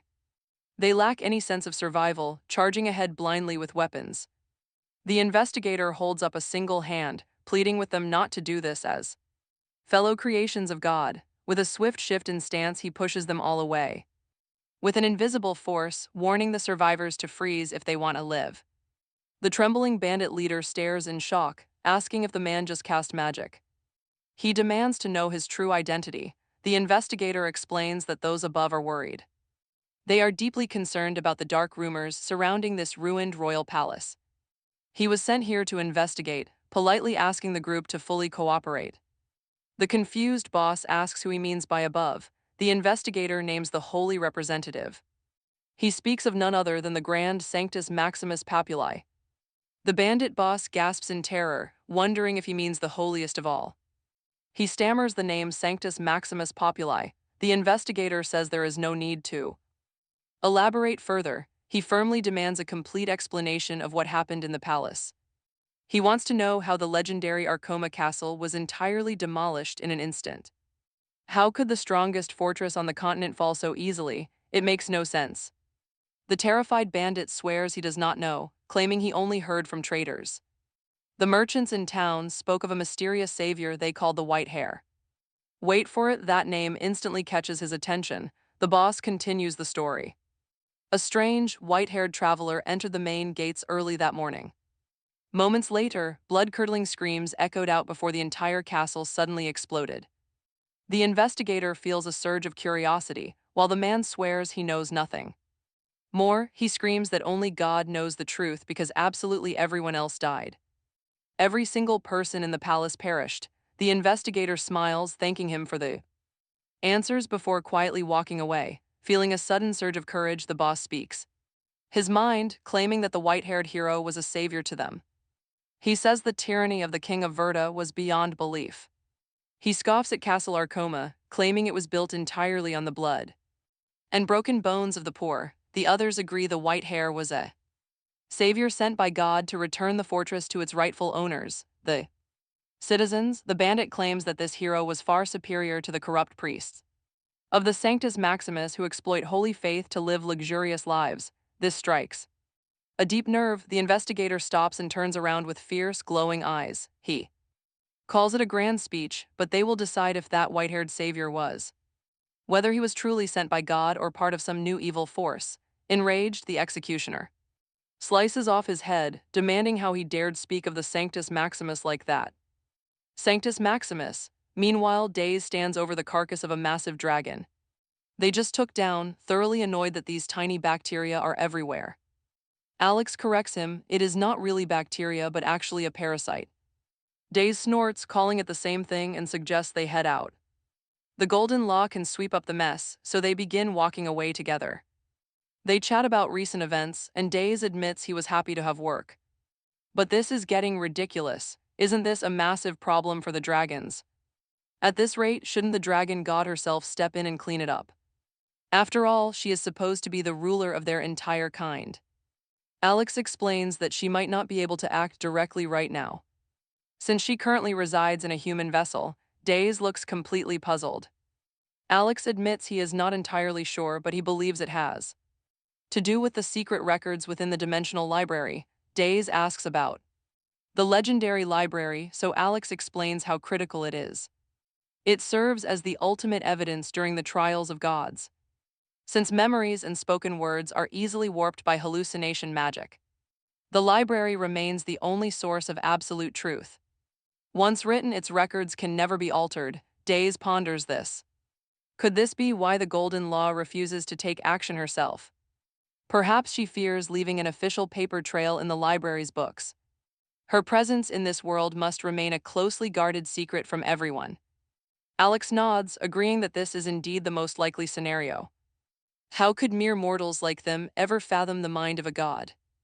They walk back to their carriage, finding Zeke fast asleep outside. Alex sighs, the boy is completely exhausted after going through such a fight. Even though he hides it, he just faced a dragon that G-class heroes would fear.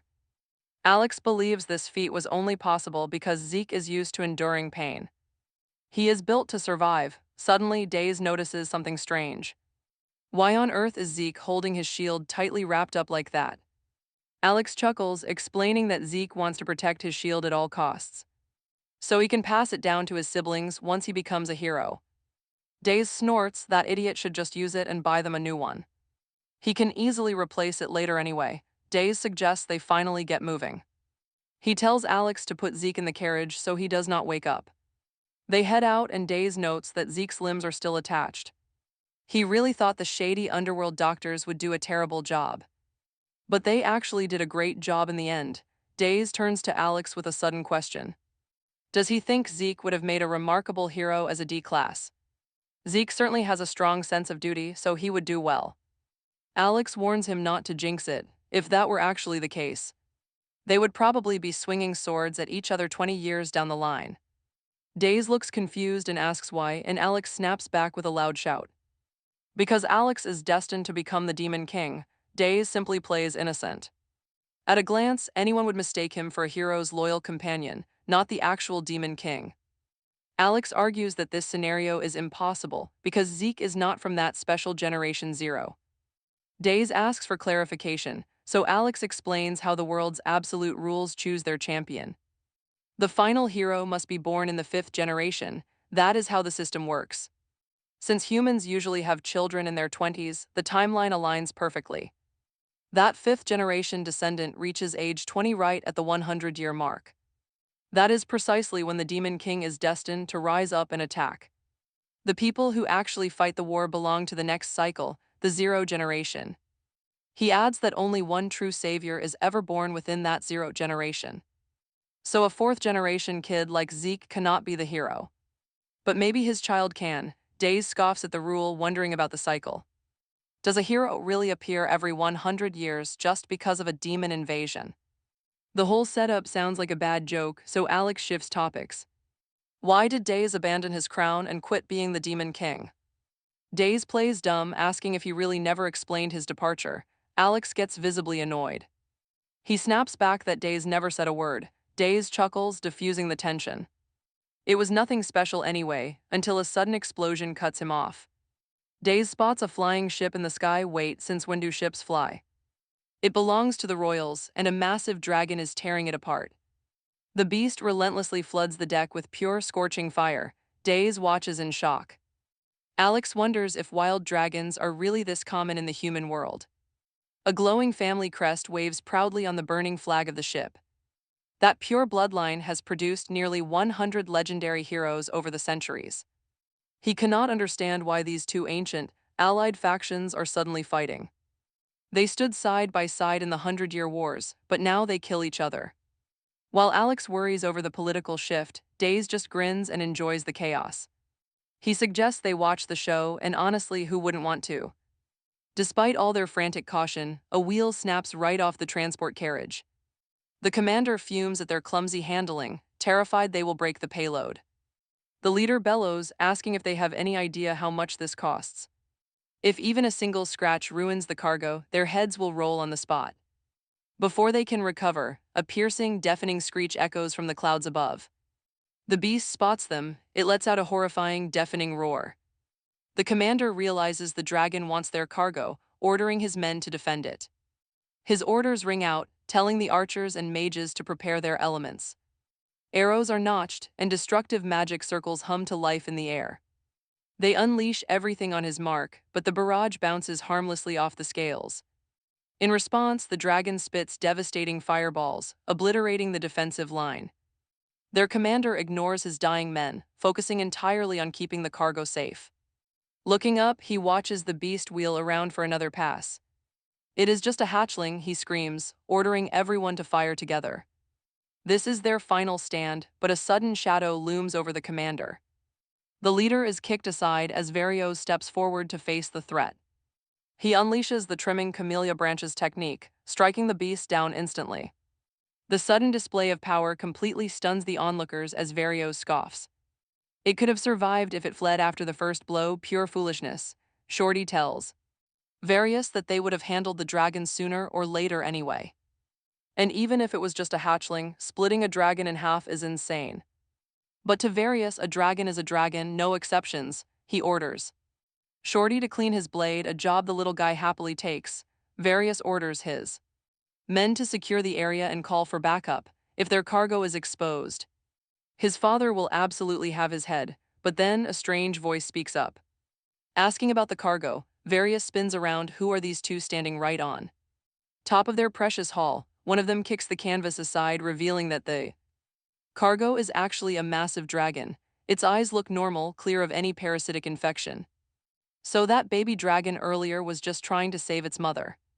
Alex quietly nods in agreement. Standing beside him, Deus throws out a sharp provocation. Asking if they had a peace treaty with dragons, he mocks them openly, saying that for a hero's family, they sure reek of a dirty conspiracy. Various fumes, realizing there are now a couple more bodies he has to dispose of. Alex anxiously whispers, asking why Deus is baiting them. Deus just smiles coldly. Simply curious about how strong a pureblood actually is, Various turns back and orders Shorty to handle the pair. Shorty has no clue who these two are, telling them to blame their own eyes for seeing the forbidden. He orders his guards to charge. Deus gets annoyed that Various is just walking away. So he snaps and tells Alex to kill everyone, but Alex hesitates, questioning. Since they are playing the hero's companions, Deus does not care. Alex points out that fighting a pureblood family ruins their hero ally disguise, making Deus realize that Various belongs to a holy bloodline just like Zeke. All hero families carry holy titles connected to their lineage tree names.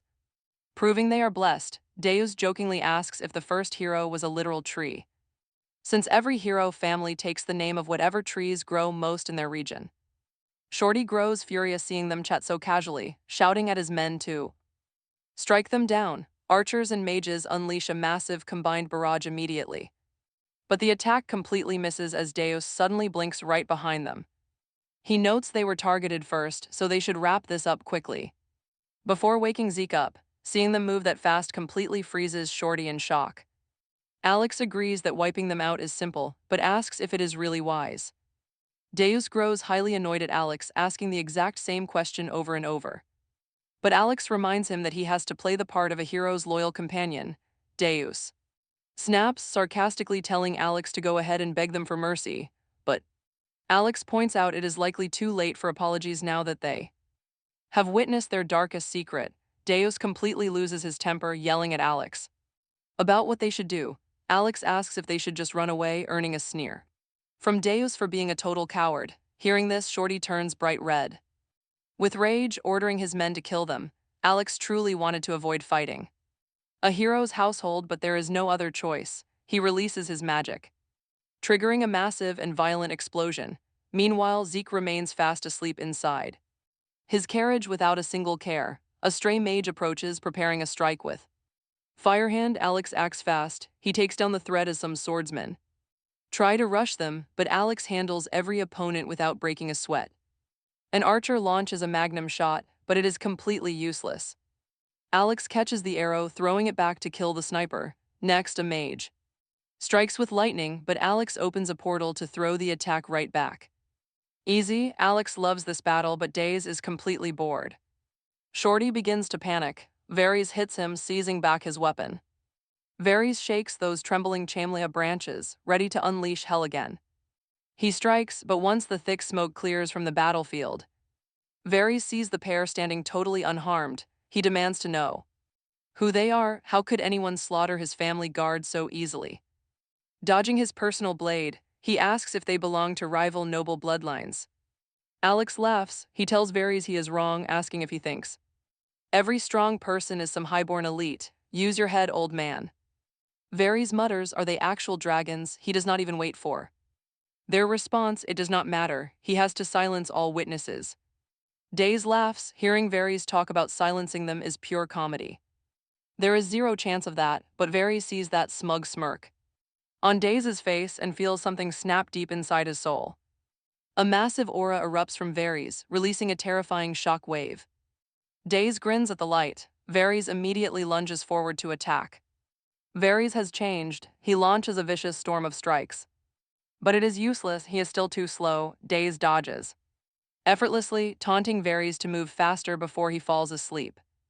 Alex sighs, should we go? But Daze declines the offer. He says the fun is just starting, mockingly asking if Alex is chickening out because of some hero. Alex just smiles at that, admitting his fear while casually regrowing his severed arm right there.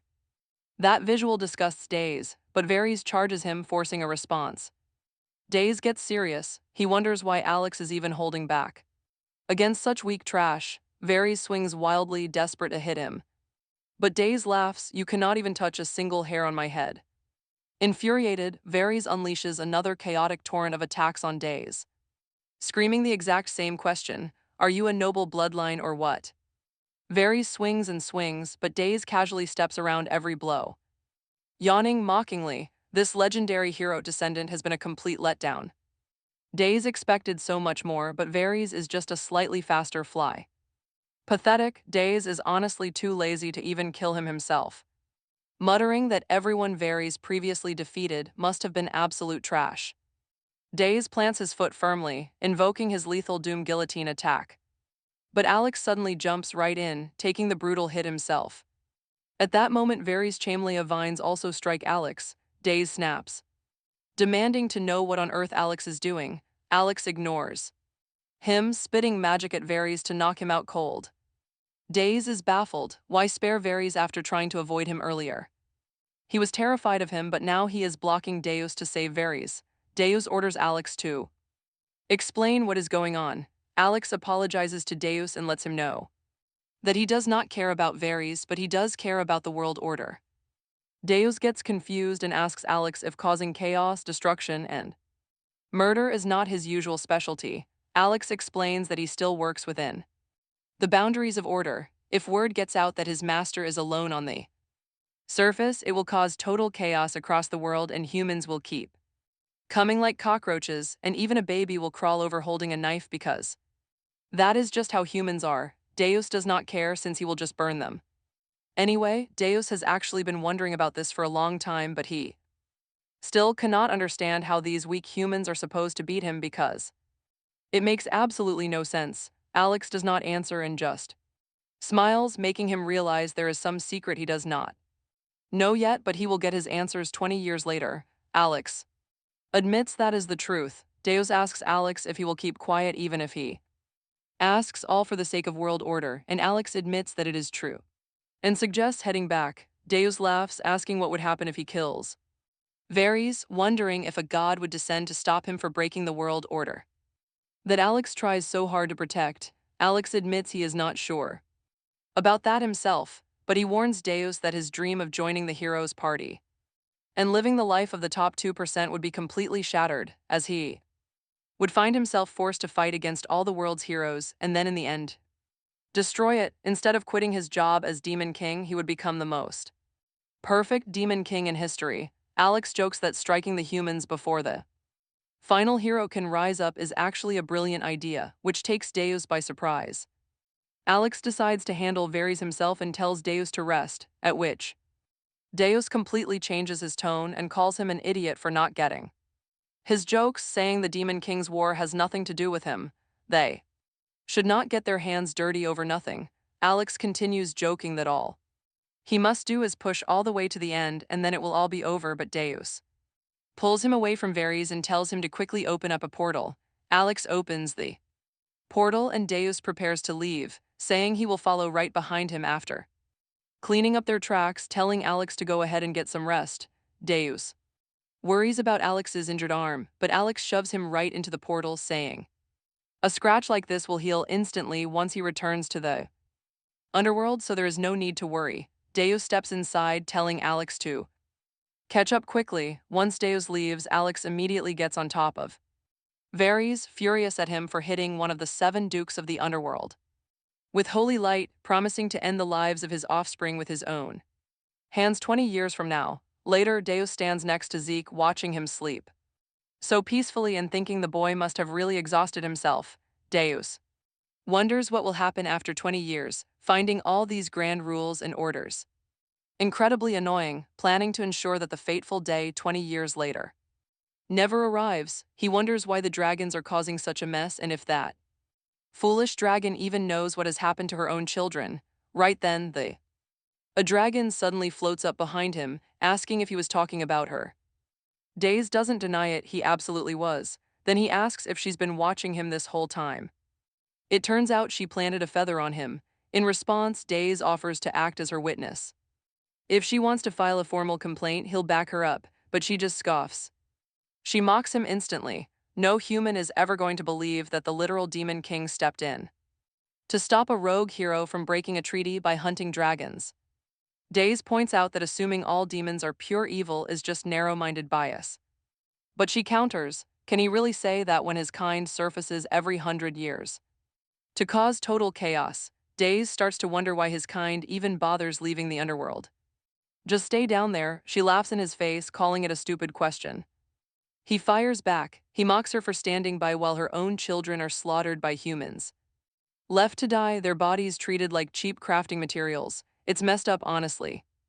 And this is definitely not the first time a dragon has been hunted down.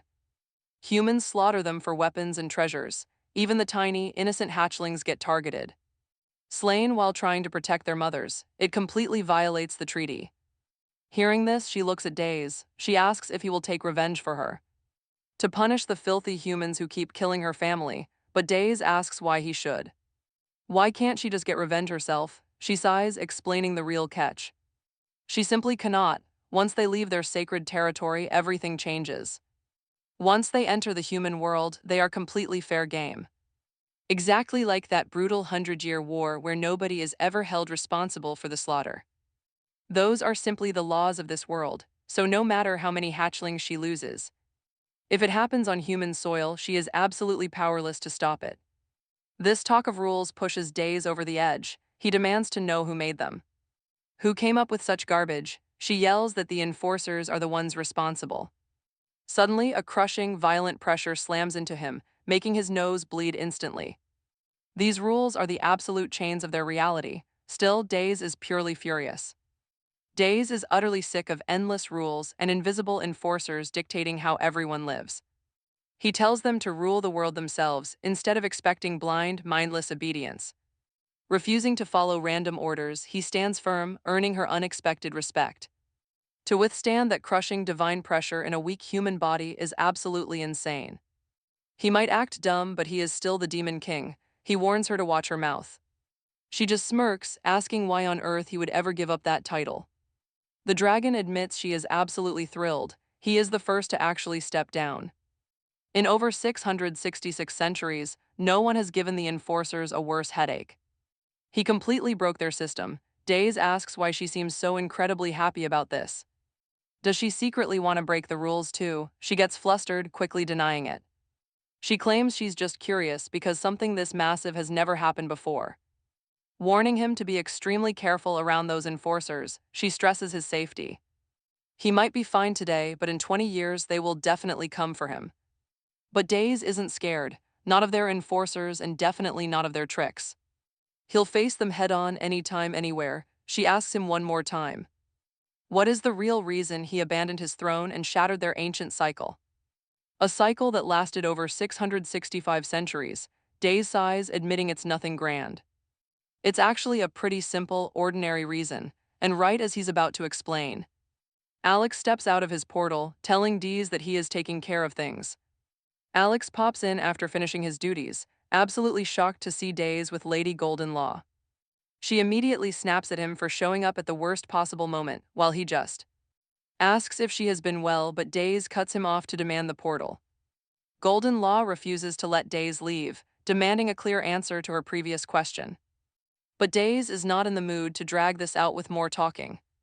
He tells her to scram so he can sleep, saying they can talk later. Golden Law insists that even if he avoids revenge, he must expose the corrupt heroes. She is incredibly angry that so many of her precious dragon children are being targeted. Even if this is the human world, pushing things this far openly breaches their treaty. Because of this, she fears that dangerous extremist factions might be behind the plot. Day sighs, noting that since this case is messy, he wants triple the payment. This blatant greed of his naturally makes her blood boil with absolute rage. Days just yawns, casually suggesting her children are old enough to handle themselves anyway. Extremely frustrated by his attitude, she finally gives in and agrees to pay up. She places a special magical seal on Days to hide his dark demonic aura. Without it, both the hero beside him and the Bloods would react to him. Now he can avoid unwanted trouble. Days tells her to scram and looks at Alex. He orders his companion to open the portal and get them out of here. She is left wondering if she made the right choice. Later, they reach the family. They are stunned by the sheer wealth of the prestigious 60,000-year hero lineage. Days bluntly asks Alex why Zeke is so pathetic, which immediately makes the boy sad. Alex whispers to save this discussion for later, fearing the kid might actually start rebelling. Alex explains that once a hero family gains fame, many wealthy nobles become sponsors. Sponsoring a hero lets them pretend they are fighting for the peace of the world. On top of that, illegal dragon poaching serves as an incredible source of black money. This makes it an open secret that everyone deliberately keeps quiet about. This even includes the dragons themselves, because humanity is at war with demons. The dragons must help the humans, knowing that if humanity falls, they are next. After all, valuable dragon body parts are highly sought after even among the demons. This makes dragon hunting a highly profitable business for anyone strong enough to try. Days looks at Zeke, asking if his own noble family hunts down dragons too. Zeke explains you must be at least a G-class warrior to get near nests. Days agrees, noting that if someone like Zeke could do it, anyone could. Hearing this harsh truth instantly crushes whatever little pride the poor kid had left. Alex sighs and asks why they even came, to which Days mentions a side job. He plans to run a secret undercover operation to investigate these illegal dragon poachers.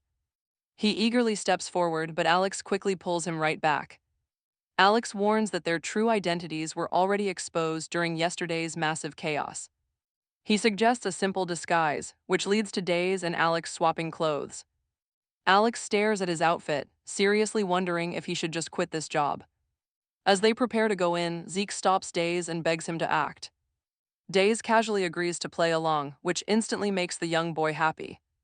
Days immediately shouts out, introducing himself as the candidate for the last hero. He demands they open up, even though his first instinct was to smash it. He originally planned to smash the gate, but ended up just using his hand. He asks Zeke if he did well. Inside, the sheer luxury completely blows them away. It is incredibly fancy. Zeke freezes, he spots a painting. He instantly recognizes the legendary hero of the 52nd generation who fought to the end. This man battled the Demon King to the death for 13 brutal days and won. This is Hassan Holy Stoa VII. Zeke is stunned, totally awestruck. He actually feels too embarrassed to call himself a hero, but Deez steps in. Relax, Deez tells him, all heroes are equal here, no need to worry. A relative of Hassan suddenly appears behind them, fully agreeing with that bold statement. All heroes are indeed equal, still their actual skill levels are vastly different. The holy blood of the first is only given to those who can bear it. Only the gods know who is truly fit. He smiles, he welcomes them inside. He introduces himself as Solace, a retired hero of the third generation. He represents this century. Now he quietly manages this massive, legendary estate. Deez expected someone else. He is quite surprised to see the man's father.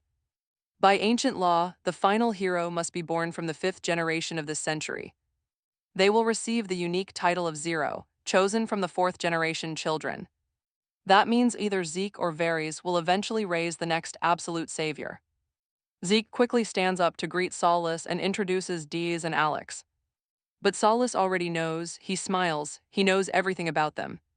He was late because he had to verify their status with the department. It seems Zeke has finally managed to pull together some actual companions. The last report said Zeke had completely dropped out of the running. Zeke expects that reaction but firmly assures him he is still in. Salas just chuckles, he thinks some rich merchant bought his way onto the team. Taking advantage of a fallen family is a classic trick, an old one. He demands to know their business. Dees explains they are chasing a rumor. Salas instantly frowns, he is annoyed, he hates that casual tone. Dees taunts him back, he thought they would speak as equal heroes. He asks if the old man expects noble treatment just because he retired. Salas just laughs, classic, he admits he used to be just as arrogant. But he warns them, there is always a sky above the ceiling. Zeke laughs it off, saying everyone knows about the low D-rank heroes. Salas asks about these rumors. Dees reveals they are looking for something rare. They want rare materials, top-tier stuff, things hidden away. Salas chuckles, warning them that they probably cannot even afford his inventory. His family only deals in the absolute rarest treasures on the market. We are talking obsidian salamander teeth and the black essence of a Lich King. He mentions priceless artifacts like the heart of a legendary mountain giant.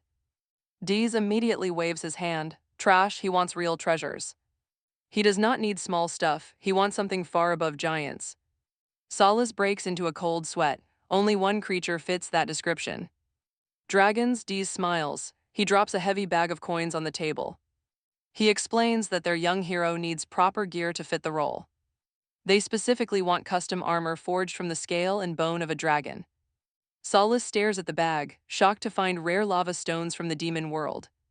Salas reminds them that a peace treaty officially stands between humans and dragons.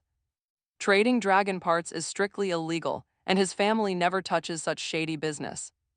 They do not do illegal deals, offering other rare materials for their armor instead. Dees tells Alex to get ready to pack up, then questions Salas about those sellers. He wants to know who loaded that dragon, convinced he spotted the holy Styria crest. That sacred crest was on their airship. Salas asks Dees why he sounds so certain. Dees sneers back, calling them late-blooming rookies desperate to catch up in the race. They started late, desperately rushing around and hearing things they never expected to. Since they are scrambling everywhere to get ahead, they see things they really should not. Salas finds it unfortunate, warning they should have been much more careful.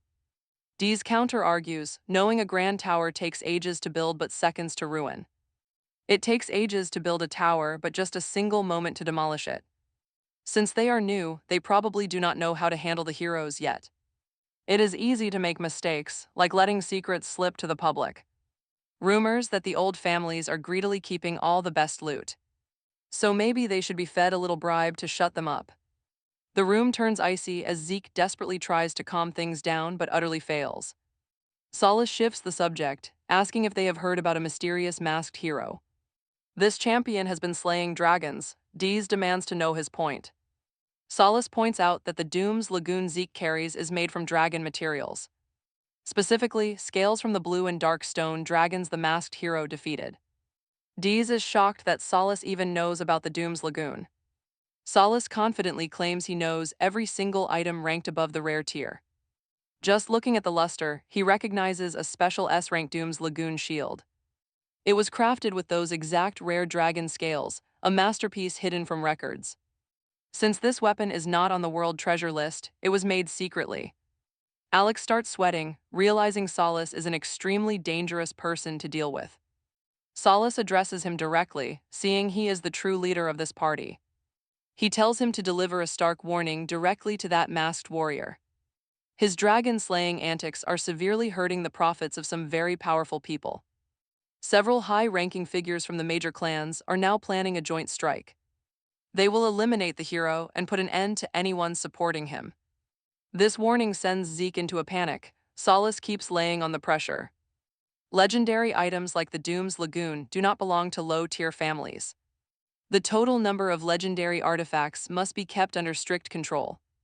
Salas stands up, casually dismissing the rumors about his family doing illegal trades. A noble house like his would never deal in contraband dragon parts. But if they want those low-tier materials, they are welcome to buy them. He tells them to return whenever they like, but he is busy today. Salas walks off, leaving Dees to grumble about how much these nobles suck. He does not mean to judge, but he is totally judging like a gossip. To Dees, it is obvious the high nobles just want to crush competition. They want complete control of the market, and that is their real secret. That explains their massive success and how they manage to stay on top of the trends. Dios bets that for decades, those top heroes have just been brown-nosing high-ranking nobles. They possess the absolute best connections and the most elite loot. Zeke is completely stunned by Sir Salas, truly believing the guy was a fair and righteous leader. Now he starts doubting every single hero he ever looked up to. Days mockingly comments on how incredibly rotten humans really are, stretching a very dark, satisfied grin. He jokes that they seem to be the only kind ones around. Alex stays completely silent but grins widely, while Days notes their massive historical streak of victories over them. Humans won 665 times. Alex sweats but keeps smiling. Days casually slaps a heavy arm over Zeke's shoulder, congratulating him on becoming their target. Zeke is totally confused. Days reveals the big bosses are plotting. They want the head of that fabled masked hero, sending Zeke into absolute raw panic. He starts crying, certain some massive noble family is coming next. Terribly frightened, Zeke begs Days for advice, so Days designs a grand plan to cope with this. Days promises it won't matter if those punks attack in huge groups. He tells Zeke to focus on running the store since the elites will bring trouble. Looking around their weapon-filled shop, Zeke seriously wonders what Days is smoking. The plan is simply for the famous masked hero to completely stay in the shadows and lay low. However, Days has one final mischievous job to perform first. Alex stands frozen like a stone statue, watching Days begin to outline their sinister plot. They have a few remaining loose ends to settle before they can leave. Namely, they must destroy the corrupt Holy Stoya family and their entire illegal dragon poaching cartel. This way, they can sell the golden law for triple the price. Under a bright midnight moon, the trio silently makes their way through the city. Days immediately notes the Holy Stoya family owns a giant private lake. That luxury triggers his intense jealousy. Meanwhile, Zeke suddenly pauses, adjusting his mask before asking Days a question. He wants to understand the exact strategy they are using right now. They are sneaking inside to locate the hidden dragon carcass to secure solid proof against the family. To the masked hero, this whole setup feels like standard robbery. Days cheerfully agrees. Hearing this, Zeke raises his hand in very excited, sheer confusion. If they are stealthily sneaking in, why walk down the very center road? Suddenly, a massive foot steps forward. Two guards approach them. Zeke panics immediately, whispering they must duck behind cover right this very second. He thinks they are totally done for, but Days remains unfazed. The guards stand tall. Watch Zeke completely lose his cool as the tension peaks now. Amazingly, the soldiers walk right past them without giving a single glance. Zeke suddenly realizes that Days secretly cast an active invisibility spell directly over both of them. His eyes sparkle, Days moves ahead and Zeke quickly scurries after. They wander through the beautiful castle interior, with Zeke completely mesmerized by the masterfully crafted buildings. Catching up, Zeke doubts there is actually a real dragon here. Furthermore, he suddenly realizes that Alex has not been walking alongside them for quite some time now. Days explains that Alex went ahead to begin the heavy work. Continuing forward, Days coldly calls Zeke a total failure, asking if his family ever lived this nicely. Zeke nervously replies, telling an old story about how poor his ancestors were. Days claims that Zeke's family simply never worked hard at all. Zeke sadly agrees, explaining his father and grandfather were just low-ranked heroes themselves. Days immediately questions how they even managed to get ranked. First, they apparently had to pass a test and graduate from the Hero Academy. Dios thinks that is a total joke, but Zeke insists it is absolutely real. He even plans to send his younger siblings there, explaining how the hero management works. They are basically just greedy businessmen selling off the future of regular people. As they walk, Dios calls Zeke a failed product again, asking if he actually understands. He asks if Zeke knows that what they are about to do is far from being heroic. Is he really okay with sneaking into a hero family's home just to rob them? Zeke goes completely silent, knowing this is indeed a crime. He realized that Dios is actually the one fighting for what is right. Seeing the true nature of Sir Solis made him realize Dios is the righteous one. Sure, it looks like simple theft, but it is actually for a much greater cause.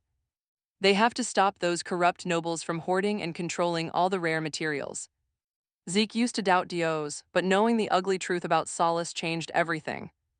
He asks if Dios deliberately provoked Solis just to expose his true colors. Dios definitely did not plan that far ahead, but he lets Zeke believe he has a massive brain. Zeke keeps talking, asking Dios if he remembers what he said during their very first meeting. He told him this was a real chance, even though Zeke had already abandoned his dreams. Becoming a hero seemed impossible for someone like him, but now everything is different. Plus, he even gets to wield this incredible shield, all thanks to Dios.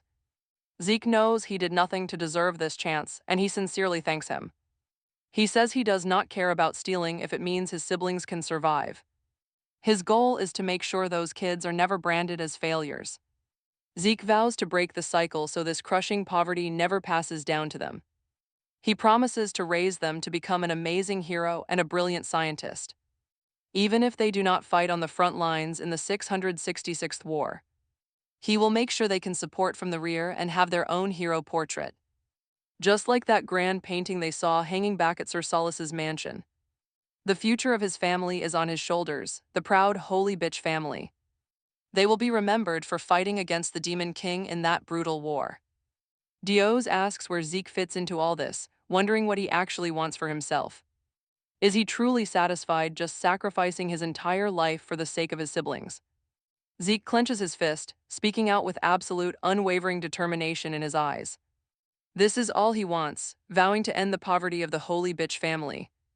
In his generation, he will go to the absolute ends of the earth to achieve it. Dios smirks, realizing he chose the right partner, promising to see this through. He calls out to Alex, who suddenly appears, confirming he found what they needed. Dios orders them both to head straight toward the criminal's hidden secret room. Alex is ready to move. Dios asks if he secured the target item. Confirming the news, he adds that he even grabbed the clan member list. He reads it off, revealing 76 noble family names written on the parchment. These families have ancient histories and stellar reputations, shocking Zeke to his core. He recognized them from his hero textbooks. Talk about a complete slap in the face. Dios then asks about the hidden dragons, and Alex confirms his darkest suspicions. The dragons are kept deep underwater, right in the lake Dios has grown to like. No more hiding. Daze is eager to start, so Alex casts a magic bubble over their heads. It wraps around Zeke and Daze, giving them the ability to breathe underwater. Daze and Alex plunge right into the deep water, leaving a terrified Zeke behind on land. He yells for Daze, but his friend is already gone, forcing Zeke to jump in too. Zeke panics and holds his breath, but soon realizes the magic bubble actually works. As he swims deeper, he spots Daze and Alex already approaching the massive beasts below. Massive dragons are chained up, their terrifying presence making Zeke shiver in fear. They growl, their glowing red eyes locked on Zeke as Daze and Alex float nearby. Daze and Alex float closer. Records show how the families harvest these dragon scales.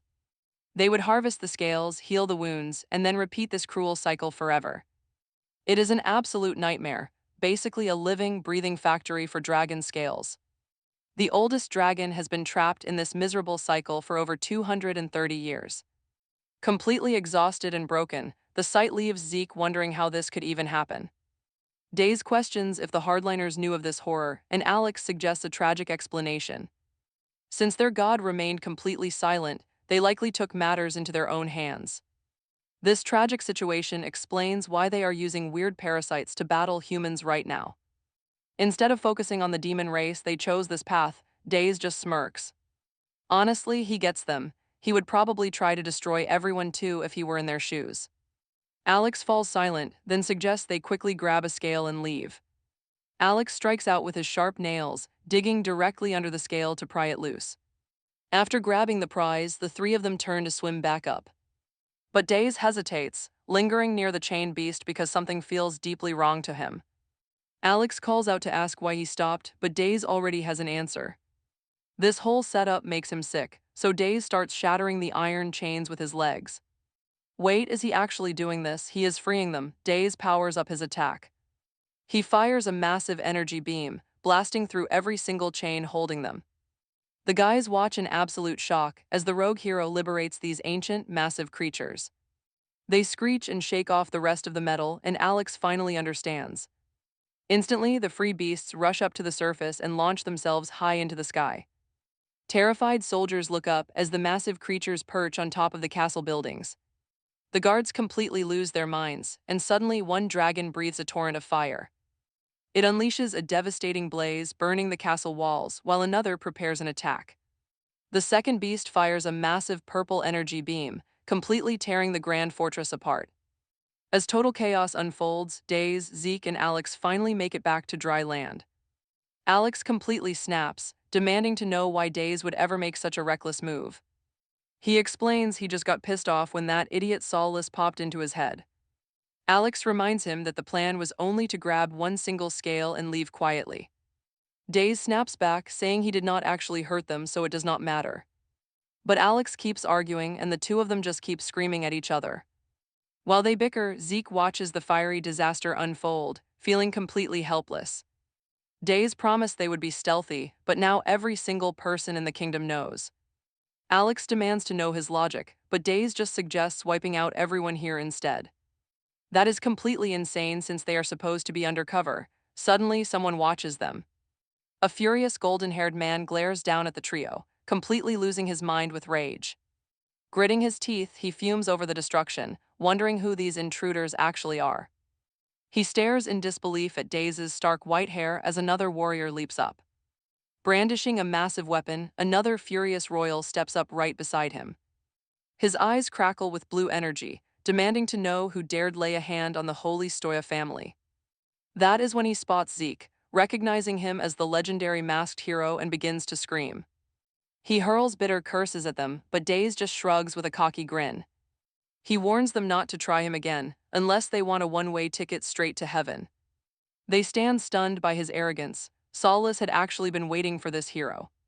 Zeke panics, screaming at them to spare his life as the two warriors prepare to leap.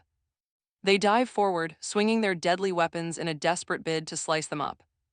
A massive dragon swoops down with open jaws, instantly snapping up both royals in a flash. It vanishes back into the clouds, leaving Daze to quickly declare that he did not touch them. Alex urges everyone to run while the chaos is still peaking. They slip right through the center of the castle, while terrified citizens flee the rampaging dragons. With the dragon eliminating the only witnesses to their presence, the trio gets off completely clean. The majestic castle city is reduced to nothing but burning rubble and lifeless bodies. Years later, the history books would claim the Holy Stoya family fell to a mysterious, unknown tragedy. By the very next morning, the survivors had managed to flee far away. Following Daze's practical advice, Zeke decides to focus entirely on running his business. He wakes up early and unlocks the doors, and wow, the crowd outside is already massive.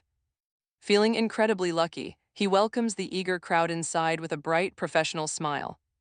He proudly invites them all into the legendary Devil's Weapon shop. People immediately swarm the counters, shouting out prices and eagerly snapping up gear. Zeke happily manages the rush, trading lethal weapons for piles of shining gold coins. As the chaotic noise fills the store, Alex decides to jump right in and help. He smoothly charms the female customers, easily convincing them to buy even more expensive gear. Daze quietly observes the booming business, though part of him wishes things were slightly more exciting. Shouting over the noisy crowd, Daze tells Zeke he is heading upstairs to take a nap. He retreats to his luxurious private room located on the second floor of the shop. He collapses happily onto his comfortable bed, muttering to himself about how much he loves sleep. Honestly, resting is far better than chasing money. Soon, he drifts off, hearing a strange voice. It calls out his name so softly that he initially mistakes it for his own mother. He snaps his eyes open to find Golden Law standing right beside him. Looking spectral and majestic, she mockingly scolds him for sleeping so carelessly all day. Daze simply asks if she witnessed the entire disaster over at the Holy Stoya Castle. He hands over the clan registry, and she confirms that she watched every single detail. It was a massive, blatant violation of their long-standing peace agreement. Curious, Days asks if this means they are finally going to war with the humans. Golden Law looks at him in total disbelief, asking exactly who they would be fighting for. Honestly, he does not care about the politics, he just wants to make sure he gets paid. He points out that this corruption has been brewing for years, demanding how she missed it. Because she refused to step in, the hardliners decided to take absolute control of the situation. Golden Law quickly denies this, keeping her composure despite his sharp accusations. She admits the hardliners are corrupting things to provoke the humans. But she firmly states that underhanded schemes are absolutely not the way of the dragons. He sneers at that, but she reminds him that they hold their pride above everything else. They refuse to stoop to that level, choosing instead to charge forward until the very last person fell. She tells him flat out, they would never use a friend, lover, or family member to get revenge. Golden Law goes completely silent, something here is not adding up, especially the mycelium part. It is too weird. There is no way the dragons would create such bizarre and creepy, curse-like things. She honestly wonders who put such a filthy weapon into their hands. She realizes someone is exploiting the children's anger. Right then, Dees completely loses his mind. He starts screaming at Golden Law, saying everyone already knows exactly what kind of mess her kid has been making. To him, it does not even matter who gave what to whom. She just needs to accept reality. The hardliners are the ones causing all the trouble. End of story. Golden Law just stares blankly as he tweaks out. Dees tells her to beat them up and end it. He starts to throw a tantrum, whining that he is going back into his egg.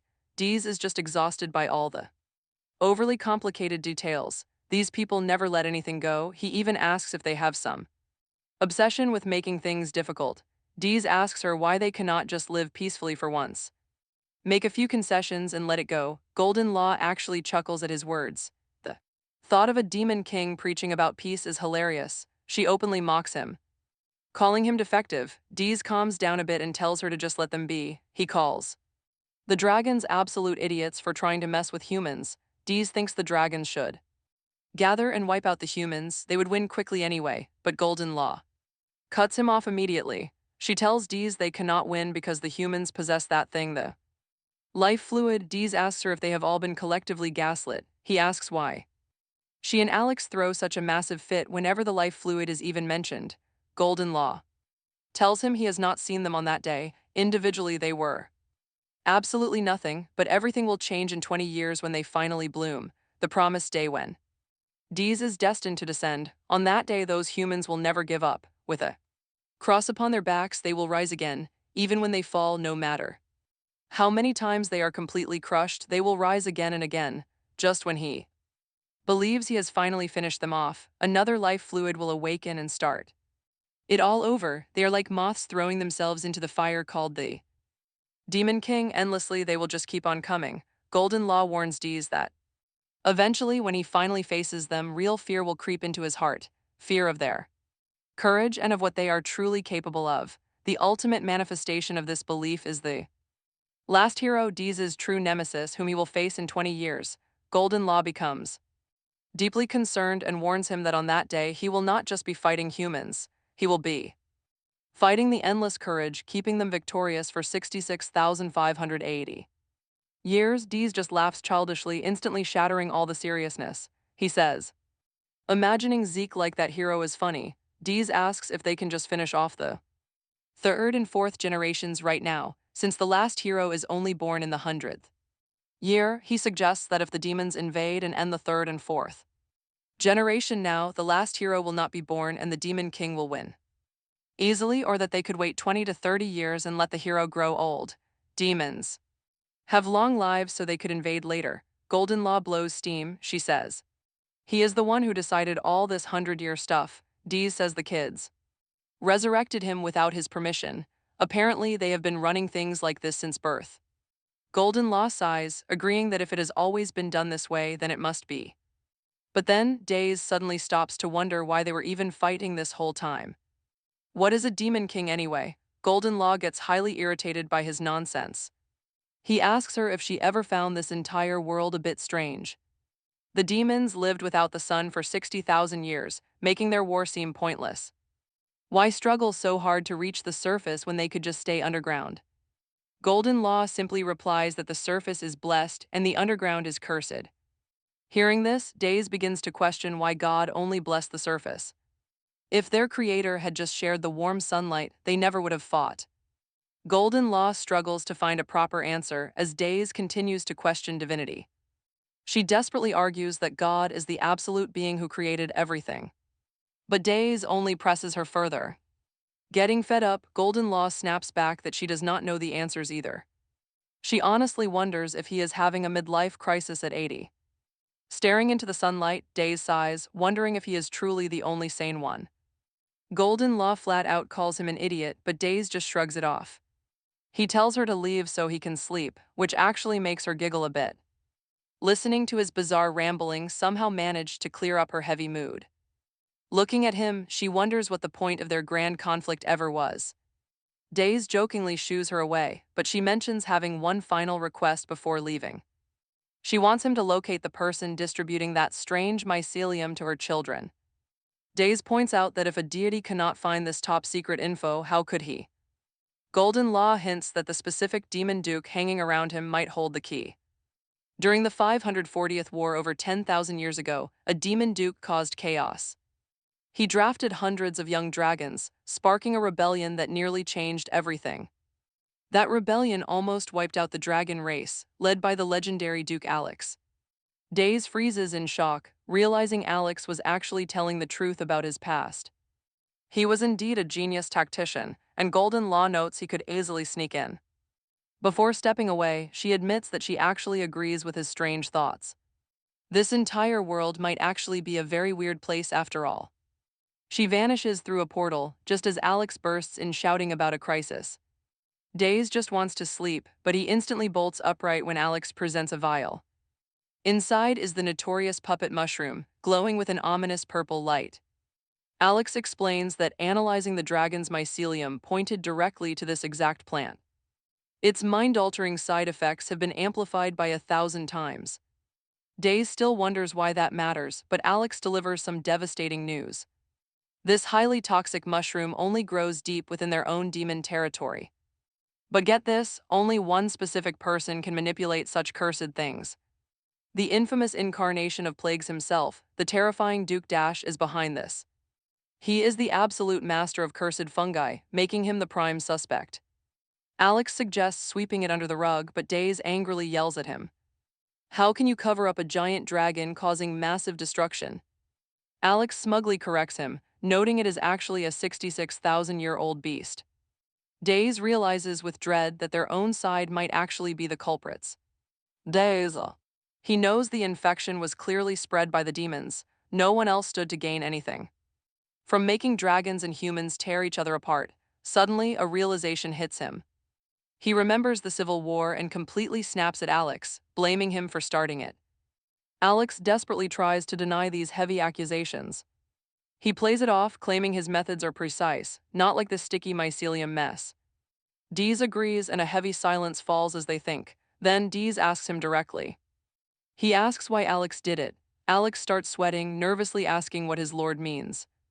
Dees asks again why he used mycelium to provoke humans, and Alex admits his true goal. The humans and dragons destroy each other, but Dees counters that if he wanted that, he should have used poisons or curses that humans use. Any investigation would expose this. As a demon plot, Dees then asks if Alex knows the master craftsman Dashu. Since he recognized his work instantly, Alex confirms, noting how many times they met. During their 665 centuries of warfare, constantly clashing on the front lines. Dees finds this incredibly strange. He knows there has to be a deeper secret here. So Dees orders Alex to call Dashu. He plans to use a special demon technique to extract the truth from him, but Alex reveals he already checked his workshop. In fact, Alex searched the entire demon realm without finding a single clue. Dashu has completely vanished. This bizarre string of events makes Dees lose his mind. He only wanted a peaceful life, but this endless chaos is driving him crazy. Fed up with Alex's reckless schemes, Dees shifts his focus to the Grand Duke. Since only Dees can command Dro, a shocking realization suddenly hits the servant. Could Dees be the mastermind behind everything? Alex explains how he stirred up the cartels and rattled the top-tier heroes, leaving the entire world on absolute edge. He also leaked the clan list to the Golden Law, destroying the peace treaty. With that list exposed, the hardliners will never back down, forcing a brutal war. No matter how much Dees wants peace, the fragile balance is officially shattered.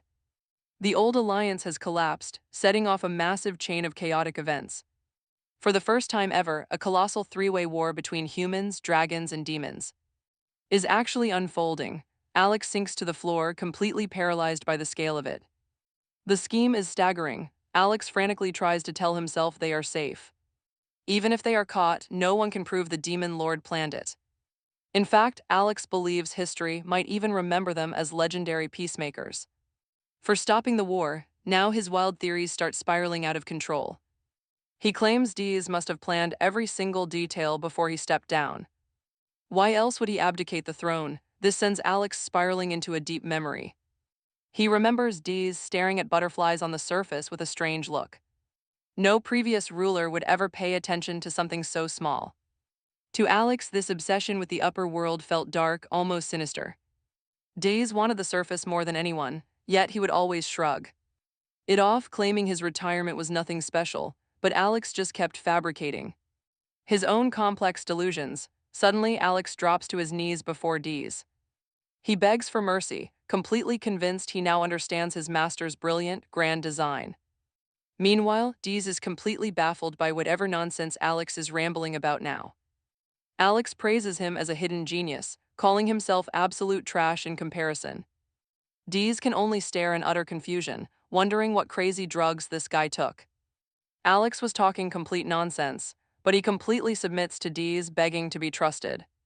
He promises to risk his life to cover everything up. Truth is, Dees has no idea what Alex is even talking about, but he just plays along anyway. Dees mocks his guest and feeds into his delusions. He is just playing with Alex to exploit him. Dees coldly orders him to fix the mess and pay for his sins. Alex happily jumps at the chance and runs off. But wait, before he can leave, Dees stops him to ask if the gods actually exist. Alex nods nervously. Dees scoffs at how people always obsess over rules and laws, yet they do not care if a demon king walks away. Alex warns him not to doubt the gods because he has seen them himself. Dees freezes, his eyes widening. He asks what they actually looked like, sending Alex scrambling for a quick answer. He admits he only got a brief glimpse from afar. Dees yells at him for making him nervous. He heads back to bed while Alex retreats through a portal. Dees needs to analyze this mess. Now he has to sort out the facts. The first possibility points to the hardliners. They might have joined hands with Roshu to provoke a war with humans. Meanwhile, the Golden Law wants peace, and somehow Dees' forces ended up on Yalgam's side. But if so, the Golden Law will think Roshu is just using the demons. That makes them the primary target. Dees slowly comes to a dark conclusion. Someone is exploiting the rage of the dragons. Now for the second theory. The humans might have stolen Roshu's mycelium to orchestrate an attack on themselves. That would give them a perfect excuse to hunt down the dragons. The dragons would end up as scapegoats, and the peace treaty would instantly shatter. The angry hardliners would push for war. Dees keeps calculating. Finally, the third theory. What if this is all the Golden Law's own conspiracy? She claims she is hiding her human identity to keep others from being too cautious about magic. In other words, Yalgam is nowhere to be found if he ignores her. It is just a demon king and his duke invading the surface to launch attacks. They would be striking both humans and dragons. Dees realizes his own position here.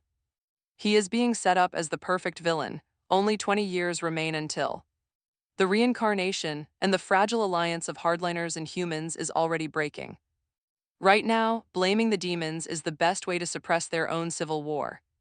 Creating a common external enemy is a brilliant way to unite their forces. But if Dees plays his cards right, he might just seize total control. If he is going to make a move, he should just wipe them all out.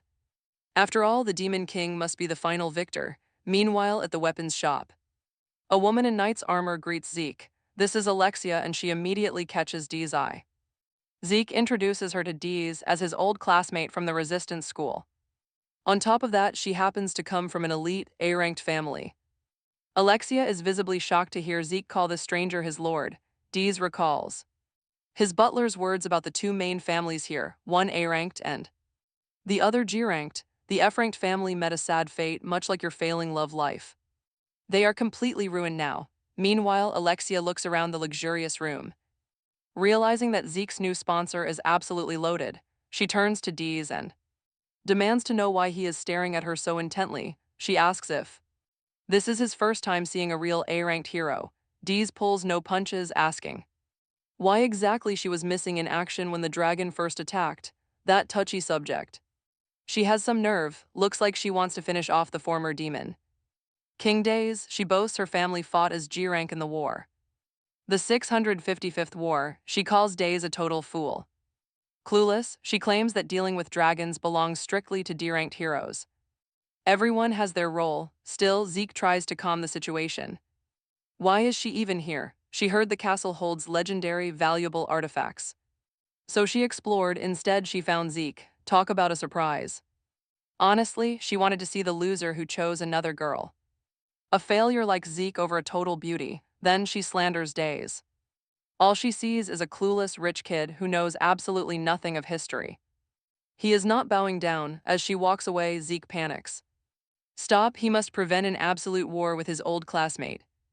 Zeke claims he got lucky. If Days met her, he would choose her. But Days only aggravates her further, telling her she needs to show respect. She must show some respect first before she can even dream of a sponsorship. Obviously, no one supports an elite family that ignores a direct dragon attack. Especially when a dragon strikes, Days straight up tells her to get lost. She has absolutely nothing amazing to show. A rank or F rank, they are pests. Just annoying mosquitoes to the Demon King. Alexia is totally triggered. Furious, she promises to show him the massive gap in their rank. Calling herself lucky to escape such a pathetic sponsor, she rage quits. Go away, Days tells her to never bother coming back to his shop. If she has no plans to buy anything, she can stop loitering. Before stomping off, she demands Zeke get a blood aptitude test done. He has no real ranking yet. Hearing this, Days immediately jumps. A perfect opportunity. He only knew Zeke as an F-rank loser meant for chores. But if the test shows potential, this guy could be highly useful. Zeke admits it is expensive. Still, he wants to try his luck. He must try. However, Days sulks upon realizing even a blood test costs money. Welcome to capitalism, Demon King. Zeke explains that only basic classes are free. Alexia explains that keeping up with modern hero trends is incredibly tough. Private tutoring, proper academies, that is where all the focus goes now. But she quickly adds that this private schooling is just a massive excuse. Real geniuses do not need special treatment to prove they are superior. These elites are called first-class heroes, a tier far exceeding normal A rank. If everyone had equal opportunities in heroics, the true elites would suffer. Because of this, elites handle major matters while commoners simply give up. Hearing this, Days comments that hero ranks just depend on family wealth. Especially since even a simple, basic blood test requires a hefty fee. Alexia counters, claiming there is no way a hero cannot make money. What about the failures? Days asks what happens to those left behind. But that never happens. The generous department always looks after its heroes. Days asks why Zeke was never supported by this supposedly generous association. He is a registered hero after all, but Alexia knows the truth. Zeke simply does not try. He could easily use his siblings for cash.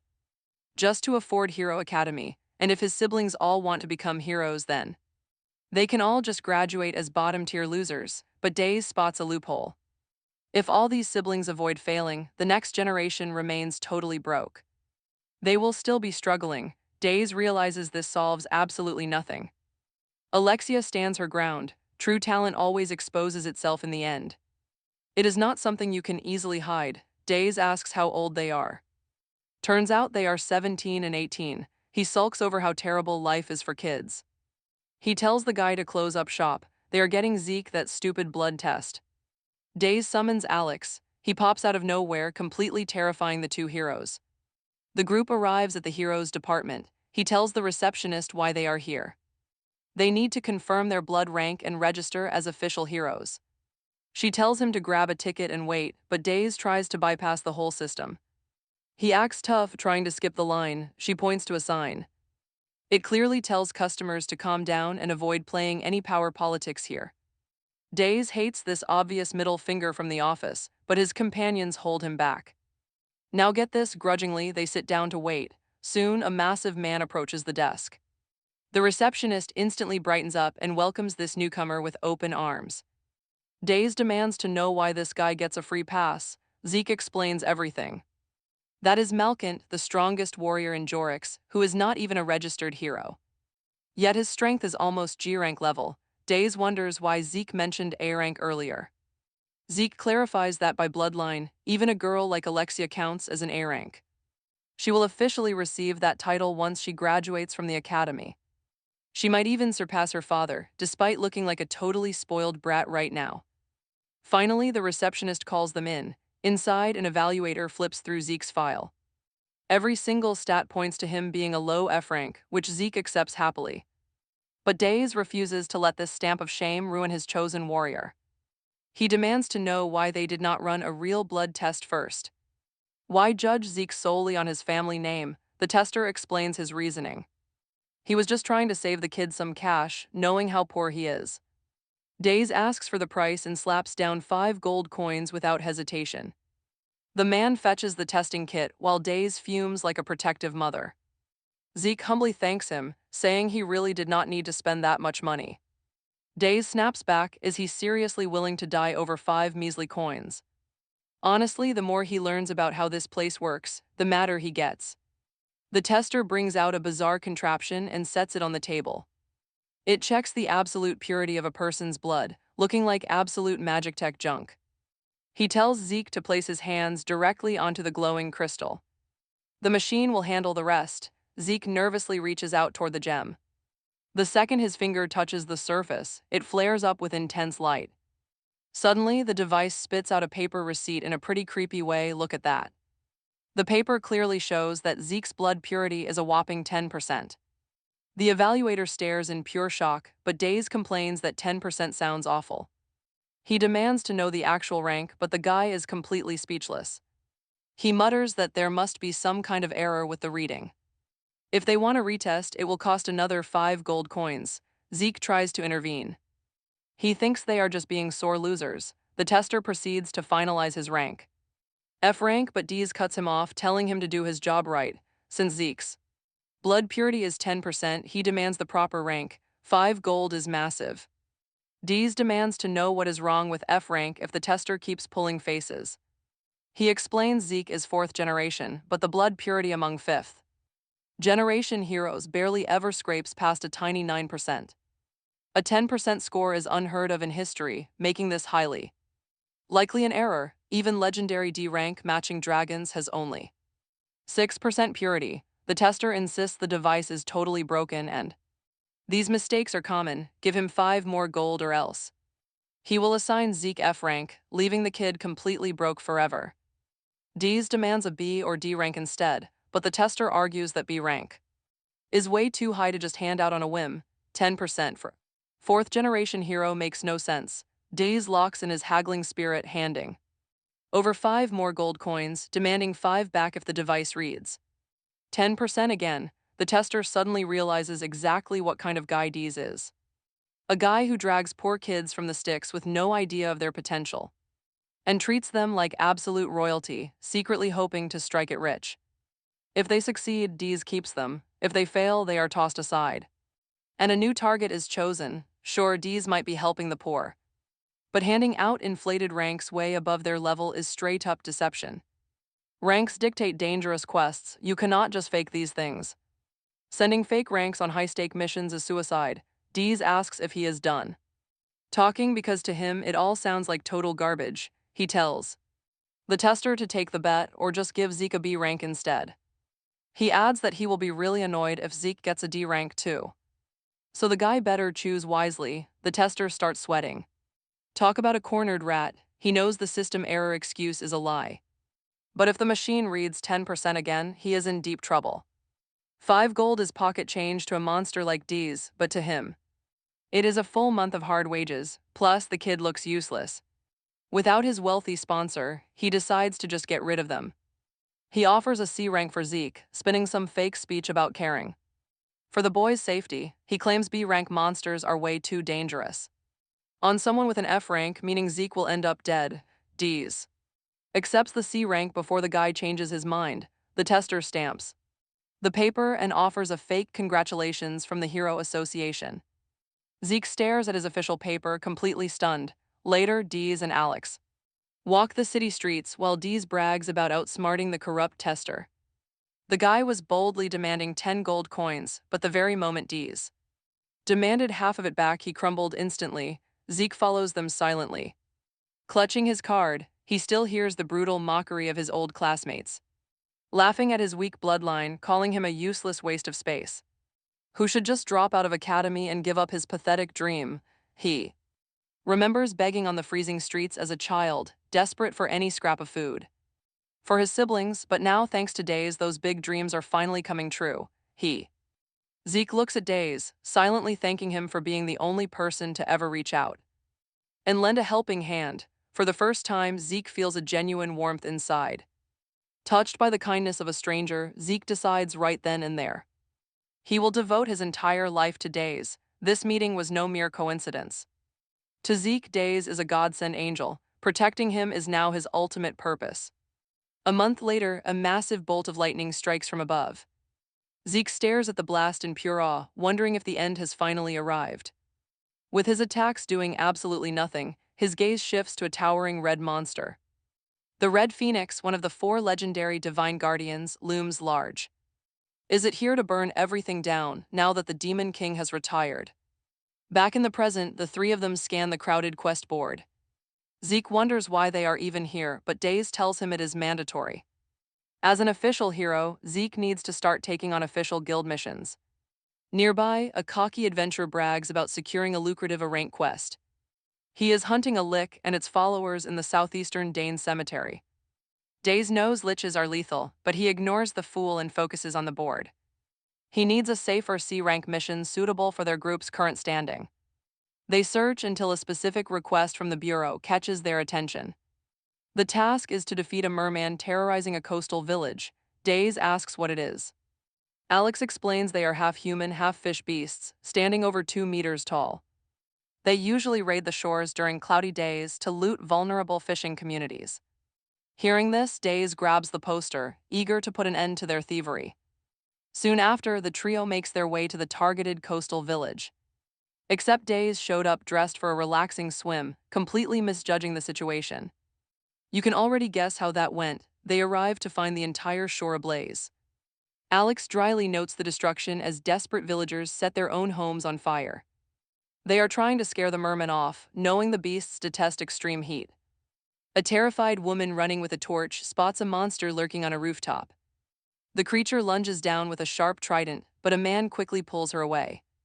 Saving her life just in time, they both stare up at the bloodthirsty beast. The villagers desperately cry out for any hero to save them from this nightmare. Alex points out that despite being sea creatures, these mermen tolerate fire quite well. In fact, the burning houses will only end up trapping the foolish villagers inside. Days asks how dangerous these monsters actually are, turning to Alex for answers. Alex admits he cannot say for sure without more concrete data on them. Days begins to doubt if this really is just a simple C-rank mission. He asks if Zeke can handle it alone, prompting Alex to suggest they help. But Days flatly refuses, demanding that their official hero fight this battle solo. Zeke is absolutely horrified that he has to face these savage monsters by himself. Days quickly reminds him of his title, stating that neither he nor Alex are heroes. After all, Days is just a merchant and Alex is merely a butler. Zeke desperately begs for at least some moral support, but Days is unmoved. He reminds Zeke of his own words from their first meeting, calling himself F-rank. But now, that very same weakling has to step up as the leader of this party. He is the one destined to fight when innocent lives are on the line. Even though Alex did all the dirty work in the dark, today is different. Zeke is now an official C-rank hero, so he needs to start acting like it. Right before his eyes, innocent people are dying without any way to defend themselves. What kind of hero would he be if he just stood there and did nothing? Deez pushes him to step up and save these helpless villagers, triggering his guilt. Zeke snaps, calling himself a complete fool and a useless loser for hesitating. He looks at his own hands, cursing his deep-seated insecurities and past failures. He thanks Dees for pulling him out of his shell, claiming his old self died yesterday. He is reborn now as a true C-rank hero, swearing on his very family name. He vows to save these people from the cruel merman, while Dees cheers him on. Dees tells him to go get them, leaving his foolish past self behind in the dust. But the moment Zeke runs off, Dees bursts into a wild, self-satisfied laugh. All he originally wanted was a nice, peaceful swim in the refreshing water. Even though the burning sea ruined his vacation, Zeke is still a brilliant idiot to exploit. Alex watches from behind, literally tearing up at how deviously the Demon King manipulates humans. Truly, this wicked display is exactly what you expect from the Supreme Demon Lord. Down in the burning village, absolute chaos unfolds as the locals flee from the monsters. A young boy trips over the debris, and a panicked woman rushes to help him up. A brave man steps forward to protect them, but a merman hurls a heavy trident. It pins him to the ground as he screams, and the beast advances on the survivors. Just as the creature raises its weapon, Zeke leaps in and blocks the lethal strike. The desperate villagers gasp, "Is this the savior they have been praying for?" Zeke stands tall, introducing himself as the hero sent from the management office. The crowd erupts into wild cheers, immediately thanking the gods for sending them help. But the excitement quickly dies down when an elderly woman asks a crucial question. She wants to know where the rest of his legendary party is hiding. One lone rookie cannot possibly handle these giant, child-eating shark monsters on his own. She begs for an actual adult hero, or maybe a veteran senior wizard instead. An old geezer joins in, demanding to know where his weapon and armor are. Risking their lives for a hero and getting this kid. He looks like a hotel bellboy, making the old man weep at their terrible luck. Zeke sweat drops, completely embarrassed by how quickly the villagers turned on him. He tries to laugh it off, but the monsters do not wait. The old geezer screams a warning as a massive beast charges right at him. Zeke barely blocks, but the sheer force of the blow sends him flying back. The monsters pursue ruthlessly, forcing the terrified villagers to scatter in all directions. Gritting his teeth, Zeke scrambles up to hold the line and buy them time. No chance to counter, they simply thrash him around like a toy. Tossed like a rag doll, he crashes hard, coughing up a mouthful of blood. No mercy, they attack again and he barely rolls away. A trident narrowly misses his head, giving Zeke a brief opening to strike back.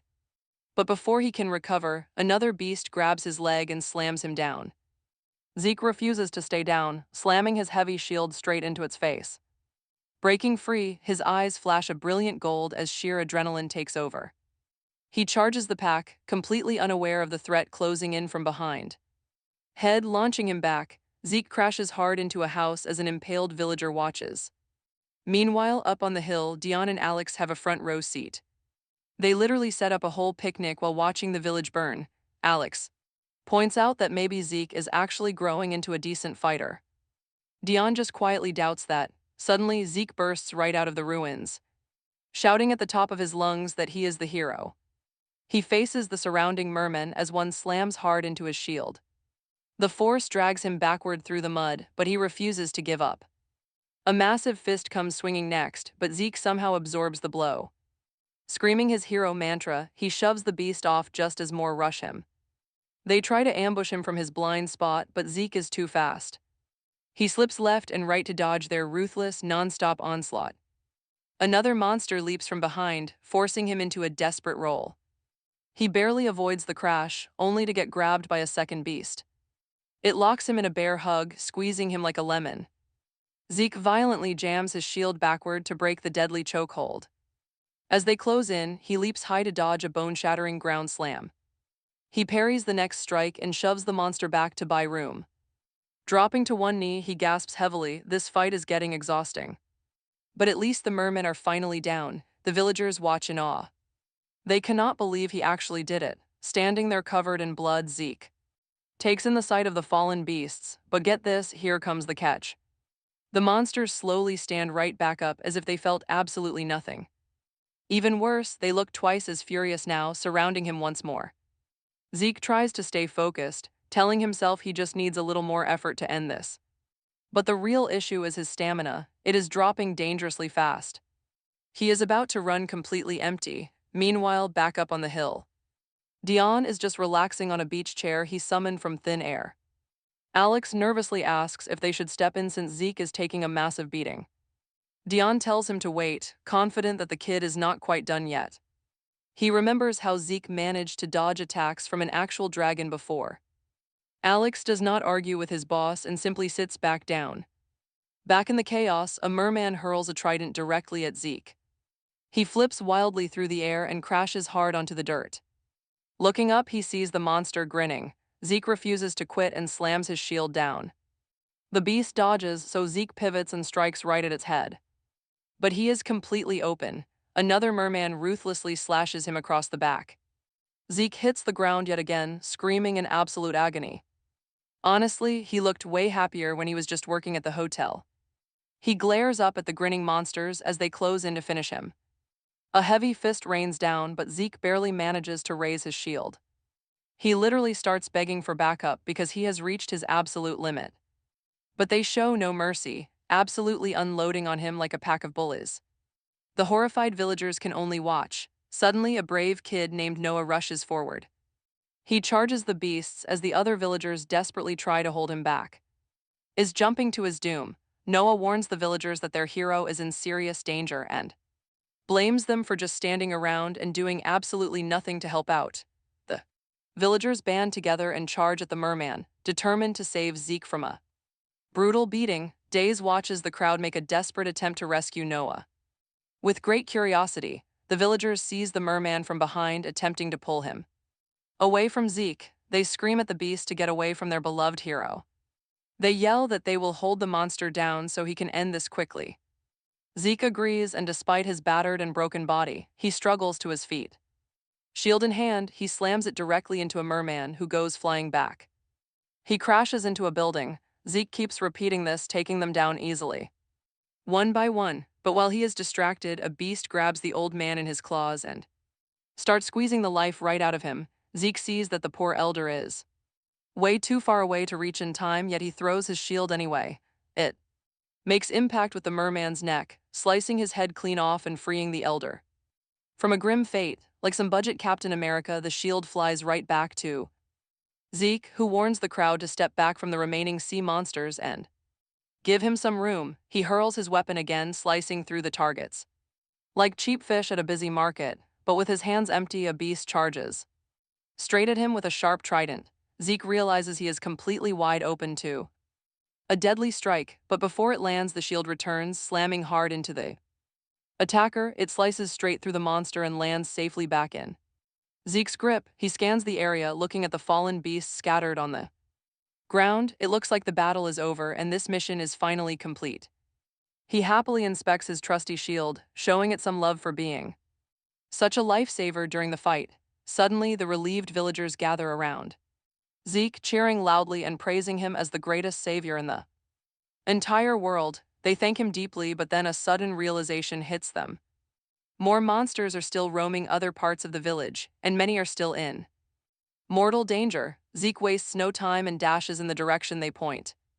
But this time he is not fighting alone. The brave villagers rush right alongside him to drive the beasts out of their home, planning to use the same tactic as before. They will pin the monsters down while Zeke delivers the decisive finishing blows. Zeke smiles warmly, feeling this incredible surge of validation from the locals. Finally, someone actually respects him and relies on him. Up on a nearby cliff, Days observes how the entire mood has completely shifted.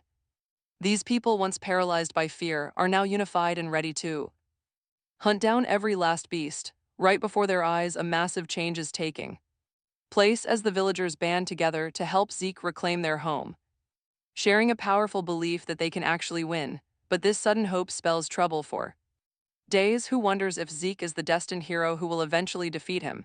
Meanwhile, Alex scowls at the unfolding scene, utterly detesting how joyous and hopeful these mortals appear now that their suffering has stopped. Nearby, Dez points out that even though Zeke is clearly pushed to his absolute physical limit, he continues to push forward and fight far better than expected. Dez suddenly senses something very strange. Still, this outcome is not a bad feeling compared to what they used to know about him. He was a weak chump. Alex stares at Deez in shock. No way is this his actual boss. The king of all demons is actually getting soft over a regular human. Deez explains that he feels warm whenever he looks at Zeke, and he genuinely hopes the kid gets stronger. The more powerful Zeke becomes, the cooler he will look, and Deez wants all that glory for himself. He just hopes the kid gets plenty of reasons to smile. Alex can only stare at this wholesome parental confession. It is completely unlike any demon king. Meanwhile, down in the village, Zeke tears through the mermen and soon the town is completely saved. The overjoyed villagers crowd around Zeke, celebrating their big victory.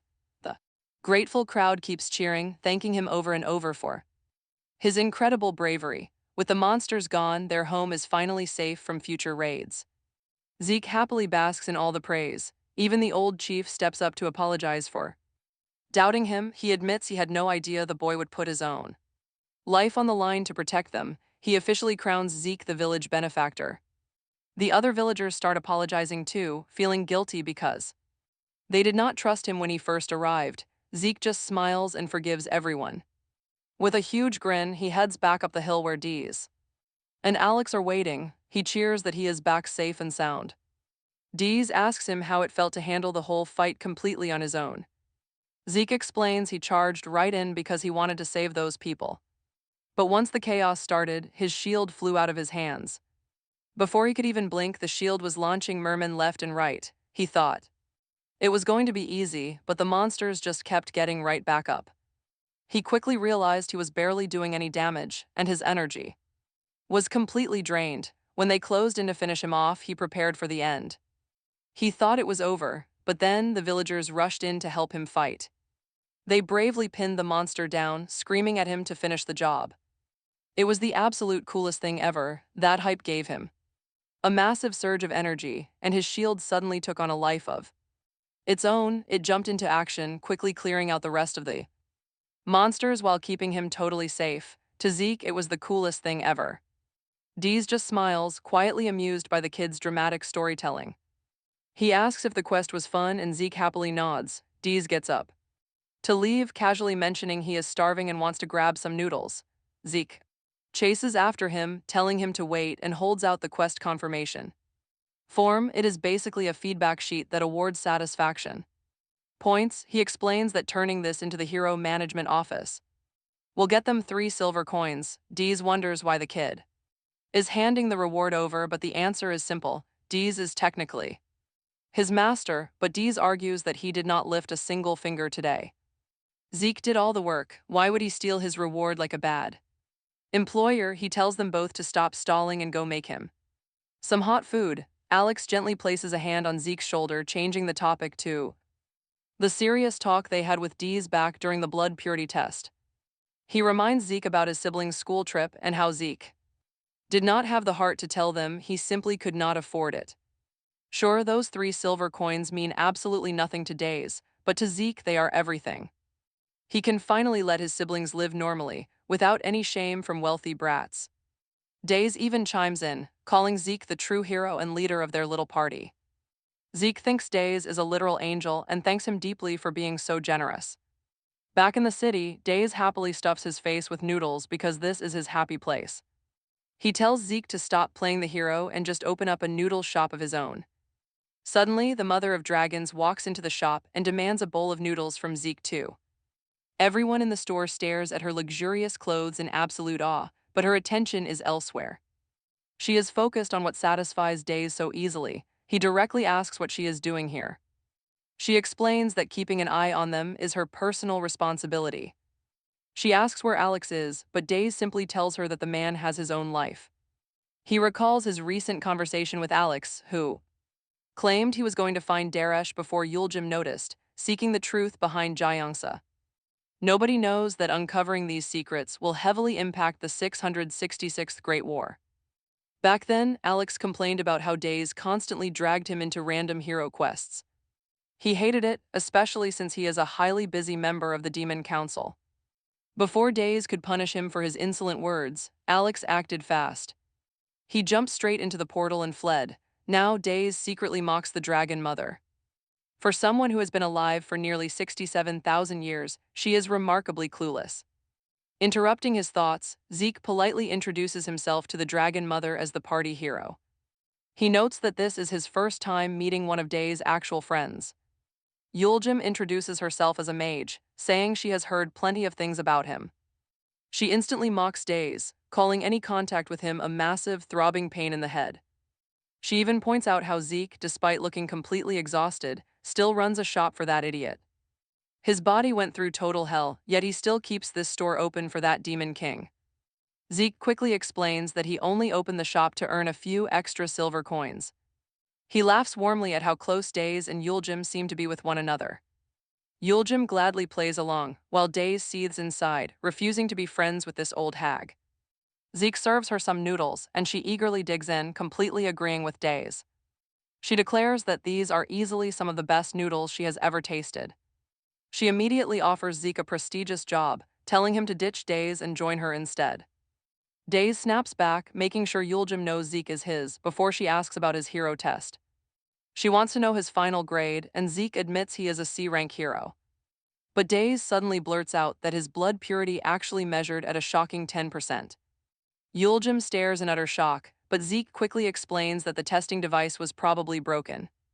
Yuljim agrees it must have malfunctioned, as 10% blood purity is incredibly rare. If it were true, Zeke would be the legendary final hero destined to end the war. This revelation secretly shocks Days, but he quickly laughs off her bizarre deduction. He points out that the very first hero was the greatest, yet even he failed to end it. So what could a total idiot with 10% pure blood ever hope to achieve? He even mocks Yuljim because she should know the final hero cannot come from the fourth generation. Days recalls Darius remarking that the fourth generation is entirely ordinary. Their only real purpose is to hopefully select the final hero from the upcoming fifth generation. Even if a hero among them somehow stands out, they are still just stepping stones. They are only playthings for the higher-ups. Yuljim comments on this 10%. That is just a ridiculous number, so why on earth is Days taking this so seriously? Since Zeke is currently a total nobody, Days boasts he can easily generate wealth through pure high purity. Days firmly argues that both wealth and fame must be earned and are not just things handed out freely. Yuljim immediately mocks Days as he desperately tries to argue back and reclaim his lost honor, calling him totally shameless for not suffering at all. Days even claims that sleeping for 80 long years was incredibly difficult. For him, annoyed, Days tells Yuljim to get lost since she is only making a huge scene and eating off his tab. Yuljim suddenly remembers her actual business and recovers the item she forgot all about while Days was busy yapping away. She reveals a magnificent sword from her personal inventory, proudly showing it off. She offers it to Zeke for passing his official hero test and to celebrate completing his very first quest. This legendary weapon is called Doomslayer, and she insists that a true hero should always carry a proper weapon, so she brought this blade to match his dragon shield.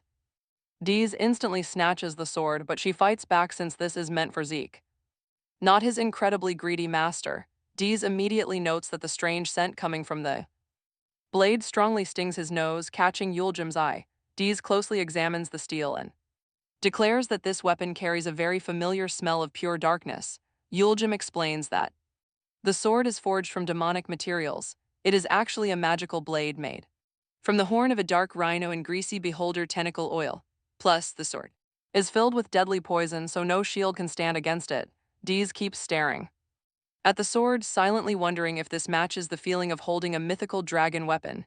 He wonders why she is gifting him a demonic blade when she is a 60,000 serpent guarding her vast treasure. Yuljim smoothly replies that this is a total coincidence and she has no hidden motives behind handing over this sacred gear. Days gives the sword to Zeke as his present. The moment Zeke grabs the sword, he teleports to another dimension. He instantly covers his nose because the overwhelming smell of sulfur is absolutely disgusting. Zeke looks around and witnesses a vast volcanic landscape on fire, filled with floating islands. He silently wonders if he has somehow ended up inside the demon realm. Suddenly, from the distance, the sword speaks, introducing itself as Doomslayer. It explains that this weapon is an embodiment of the dark hatred inside Zeke, which is actually nothing compared to the chaotic noise overflowing the world. The blade offers a bargain if Zeke accepts.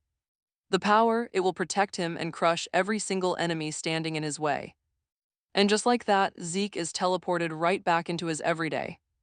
Noodle shop, Deez asks how he likes his brand new blade. Zeke replies that he really likes it, but unlike his dragonborn shield, he felt an incredibly dark, malicious whisper within. He also notes that the weapon feels incredibly strong. Deez eagerly suggests they go test out his new gear, and Zeke completely jumps on the hype train, totally ready for action. However, Yuljim warns Deez to let the kid rest or he might literally collapse from exhaustion. Deez tells her to shut up and stop ruining his great vibes. Before long, Deez and Zeke are riding a horse carriage through a forest, while Yuljim sits in the back working on a quiet knitting project, a presence Deez absolutely hates. Yuljim casually defends herself, claiming she is only tagging along to watch the show.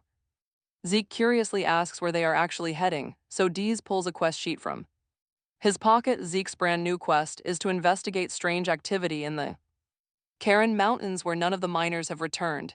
Even the heroes sent into search have completely vanished without a trace. Deez calmly admits he personally handpicked this job. He links it to that earlier merman quest and figures the miners only have a minor goblin problem to deal with. Since they finally got a shiny new sword, this should be easy. Out of nowhere, Zeke asks what kind of monster the Demon King actually is. He wonders what kind of creature could survive being alive for over 60,000 years while constantly causing chaos for everyone and bringing endless suffering. Zeke wonders if that Demon King even realizes the massive sins he has committed.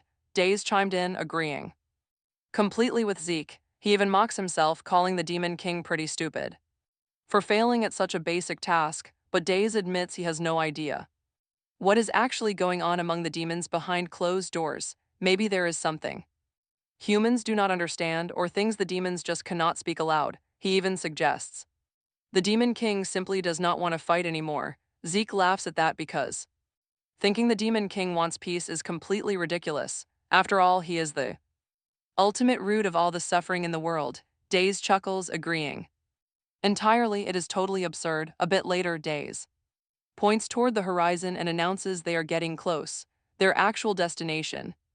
The Kurin mine finally comes into view. Days literally kicks Zeke toward the entrance to go handle it while he naps in the carts. Yuljim sighs, wondering what these two idiots would do without her, and casts a quick spell. Zeke instantly feels a wave of energy. Yuljim then scolds Days for pushing his poor apprentice way too hard. She boosted Zeke but warns him to take care of his own body. Instead of just absorbing every blow from the enemy, Zeke quickly thanks her for the help. At the Kurin mine entrance, Zeke spots broken gear and discarded helmets. He searches for goblins but finds absolutely nothing. He wonders why it is so quiet. Looking closer, he spots clean, shining armor on the ground. It looks brand new. Checking inside the metal, he finds a single black feather. Suddenly, a strange melody drifts from the woods. It is a woman's voice, and she is not far away. He worries the goblins might get to her first, meaning she is. So she must be in danger. Out of all his wild theories, only one makes any sense. What is a lone woman doing this deep in the woods? Tracking the song, Zeke finally finds her. A massive crowd of people is actually bowing down before a woman in some kind of bizarre ritual. Her smile widens, exposing sharp, pointed teeth as she stretches her neck out.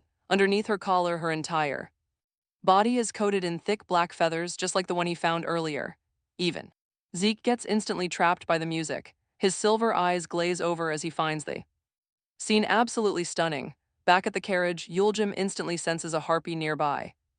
She explains to Days that harpies are creatures with human faces that sing to lure unsuspecting travelers. This monster is a classic demon type. Days asks what a harpy actually does once the prey is trapped. The answer is pretty dark. Once she gets bored of them, she simply devours them whole. She asks if Days wants her to help Zeke, since the kid obviously cannot handle this alone.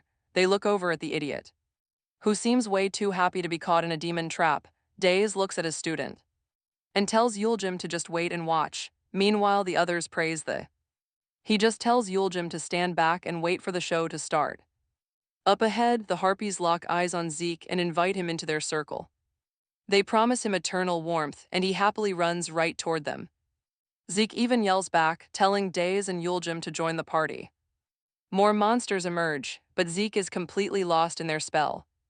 And just as that harpy is about to bite his head off, brace yourself. Not on my watch, Doomslayer crashes in, slicing its neck. The illusion shatters, and the legendary demon's sword flies straight into his hands. It immediately scolds him for getting distracted by such low-tier trash. The sword demands he slice them up and end this creepy nightmare. The harpies unleash a sonic screech, but Doomslayer easily drowns out their music. It mocks their weak illusions, proudly boasting that a high demon forged its blade. Unlike these brainless birds, it is about to show them what real power is. It screams, the sword unleashes a deafening roar with all its might. Zeke covers his ears in pain as the shockwave blasts the monsters away. Luckily, his trusty shield flies up to protect him from the chaotic noise. Eventually, the demonic weapon quiets down, and Zeke surveys the completely cleared battlefield. The local miners are still kneeling, but they slowly start recovering their senses. They stare at their own hands, completely bewildered by what just occurred. Looking up, they spot Zeke holding his sword in an epic, heroic pose. And just like that, they realize this kid is the actual hero who saved them. Miners and local heroes crowd around Zeke to celebrate his grand victory. Watching from the carriage, Yuljim remarks that the demon's sword is actually useful. She casually suggests upgrading all of Zeke's gear to demonic tier. She glances over at Daze, who is smiling like a super proud father. Yuljim warns him to stay alert, pointing out that Zeke is still dangerous. With the blood of the last hero in his veins, he might overthrow Daze. Daze simply chuckles, claiming she is vastly underestimating the true strength of the Demon King. He insists that a kid like Zeke has absolutely no chance of defeating him. Wipe it off, Yuljim tells him to drop that silly, sappy expression. Daze immediately objects, but she just finds his sappy emotional face annoying. Daze gets incredibly embarrassed, having expected some profound wisdom from her. Zero interest, Yuljim completely brushes him off without a second thought. She demands he stop fooling around and finish their previous conversation. Specifically, she wants to know why the Demon King suddenly retired from his post. She points out that even low-ranking demons have stopped listening to him. Maybe the poor guy was just totally exhausted and desperately needed a vacation. She is incredibly curious to learn the truth behind his sudden retirement.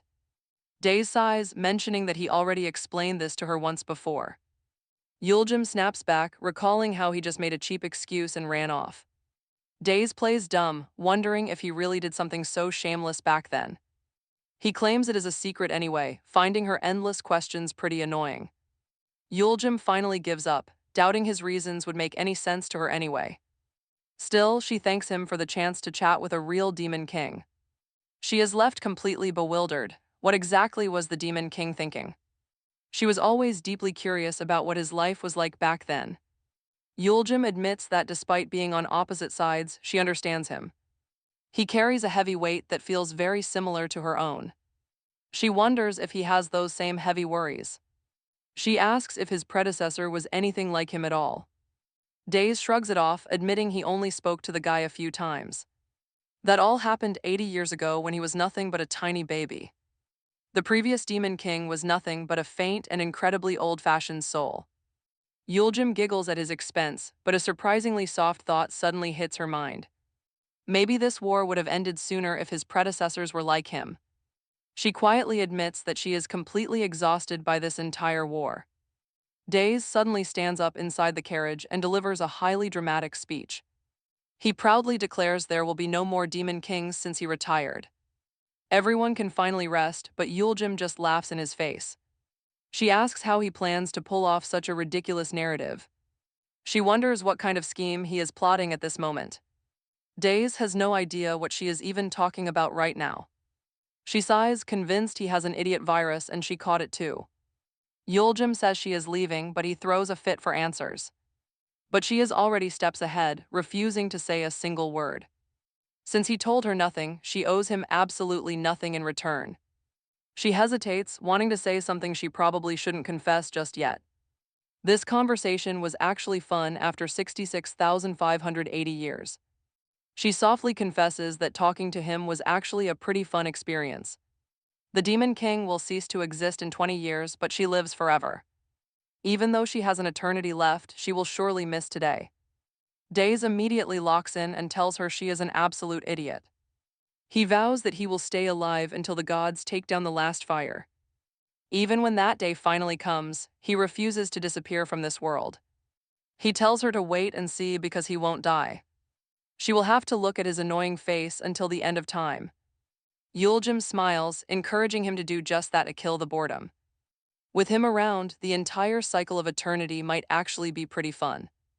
But that sweet moment is instantly shattered when Zeke returns from his quest. Yuljim quickly opens up a portal, tossing Days a bright red scarf. Days catches the fabric, completely confused by what she just gave him. She tells him it is to cover up his ugly collar. He looks down, but she has already vanished into thin air.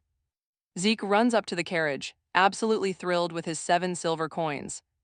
This tiny fortune can keep his noodle shop running for 5 whole months. He notices the lady is gone, but Days just demands to go home. Throughout the entire ride back, Days silently stares up at the sky. He stays completely quiet, heading straight to his bedroom once they arrive. Once in bed, he quietly looks at the red scarf Yuljim gave him. Alex pops in, but Days tells him to get lost. Daros is dead. Alex explains how he tried to speak truth but failed.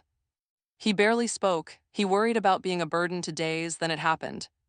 He drank deadly poison, ending his life. Now they are both gone. They are in the 6th campaign. Alex keeps talking, mentioning their endless fights. Despite constant clashing, they have stood together in the demon realm for 665 centuries. Alex demands to know what caused Darush's sudden end. If the king is innocent, what drove the 7th demon lord to end himself?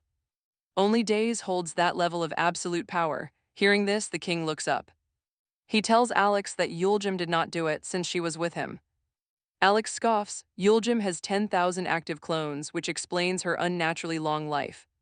She outlives everyone, but is Days truly certain that the woman by his side was actually the true, original form of the powerful mother of dragons? Shocked, Days leaps up. He demands to know about Darush's funeral arrangements. Alex says it is being prepared right now, so Days orders his clothes.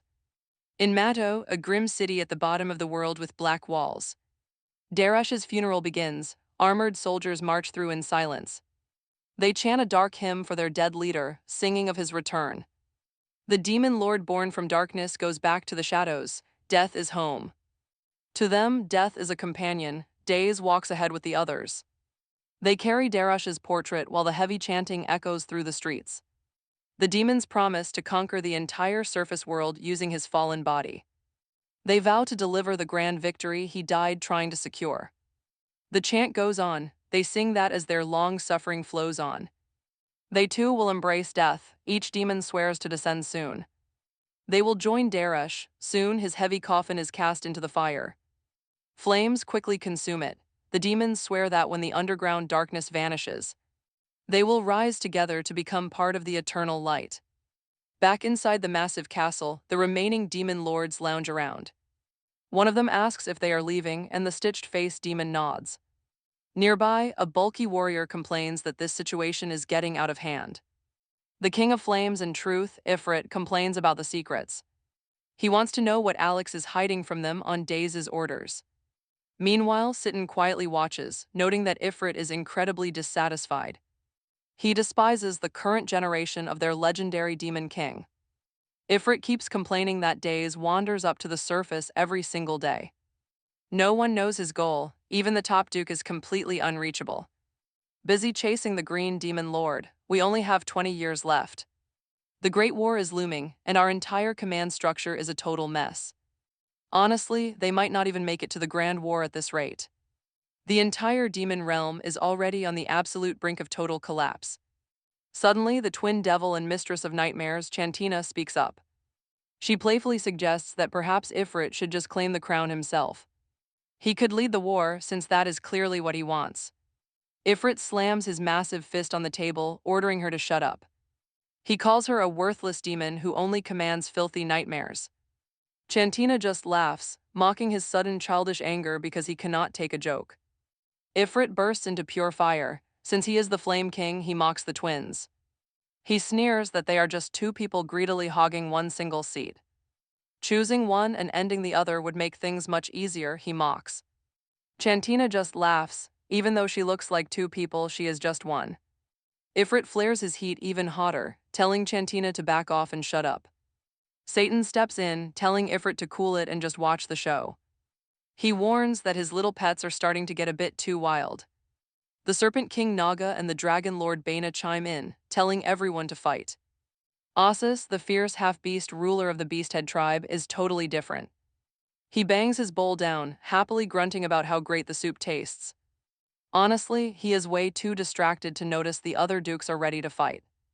But far away in the human world, Zeke is sleeping peacefully in his small cottage.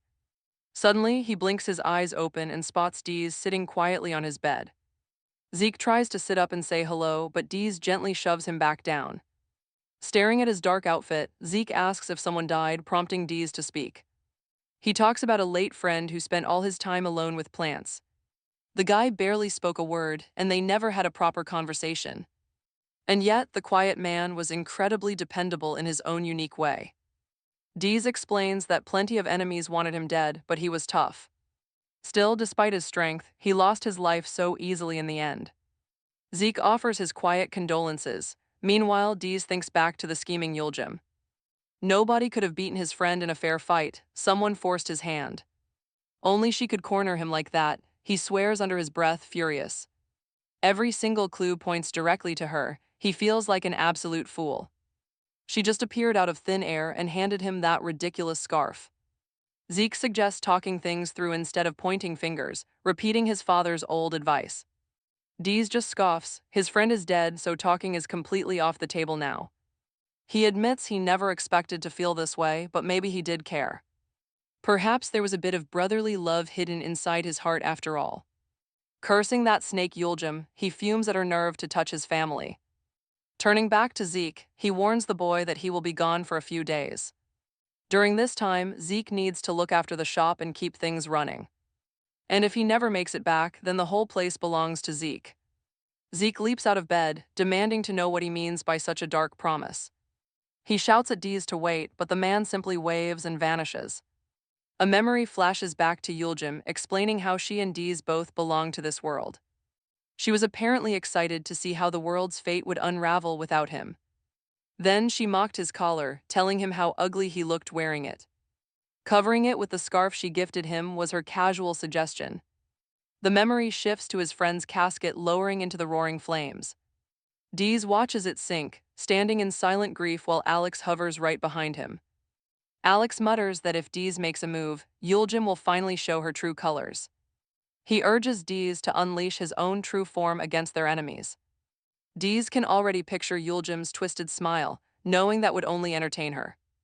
With a sudden burst, Deez streaks across the sky like a blazing red light.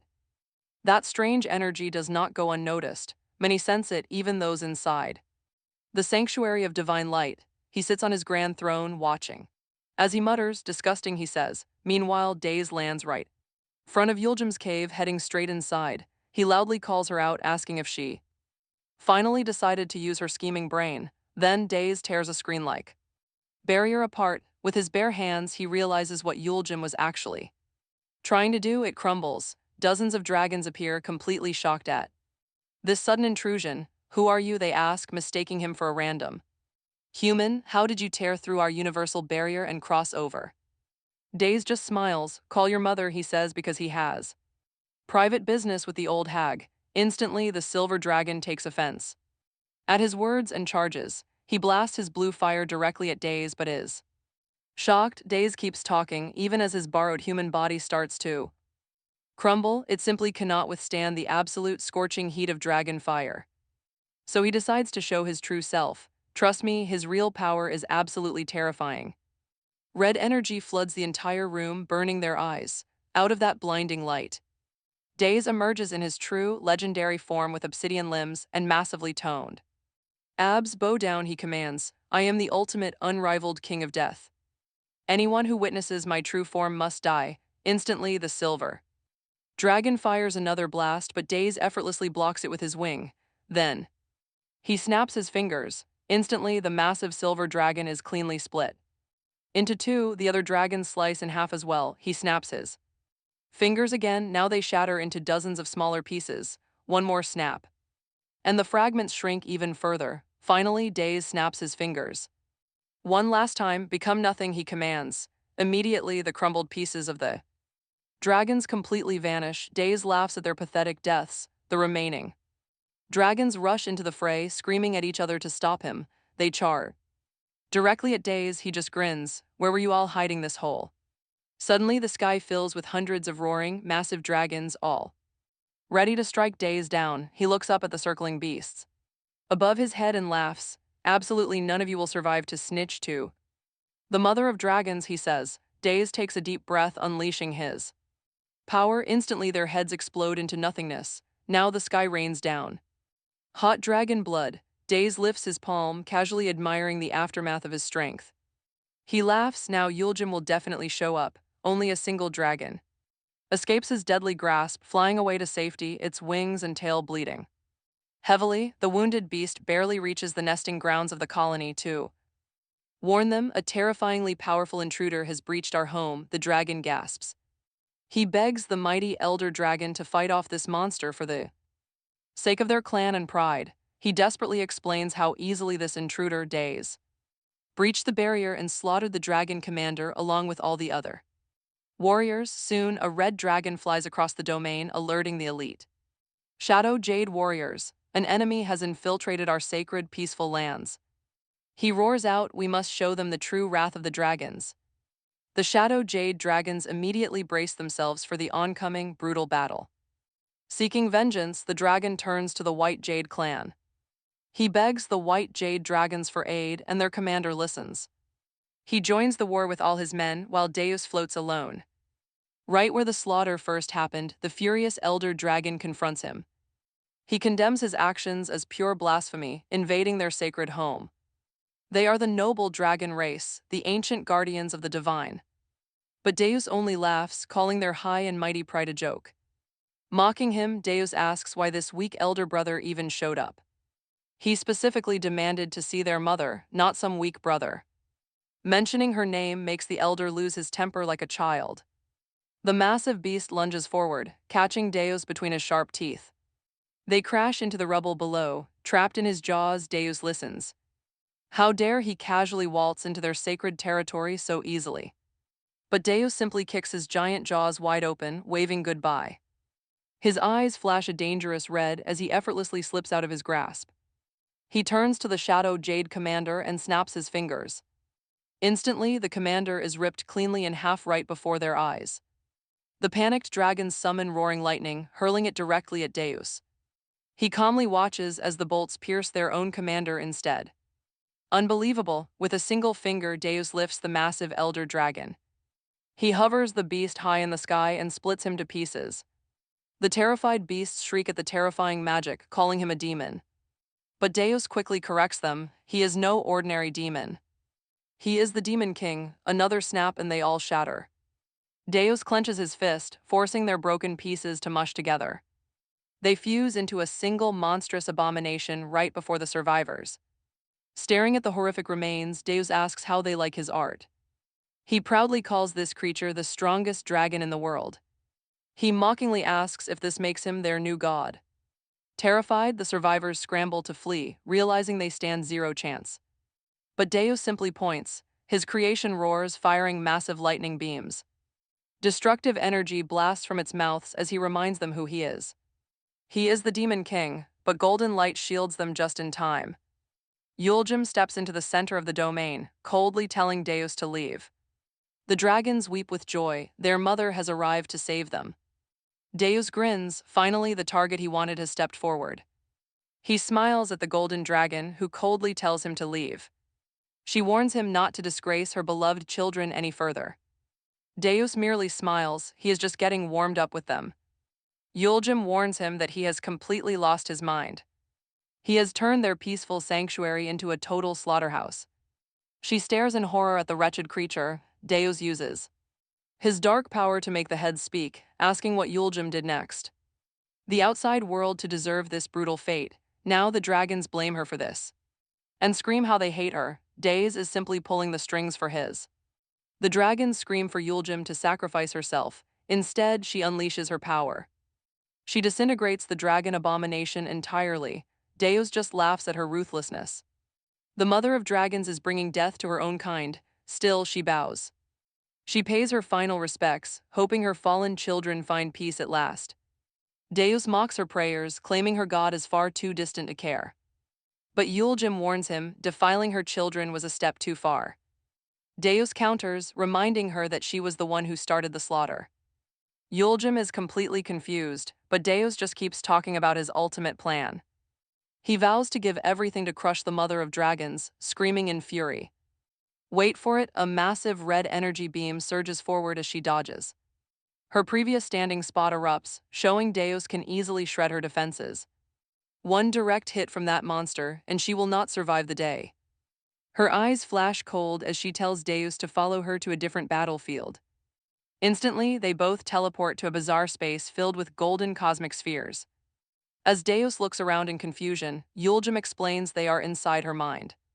She tells him the destruction he caused in the real world was unacceptable.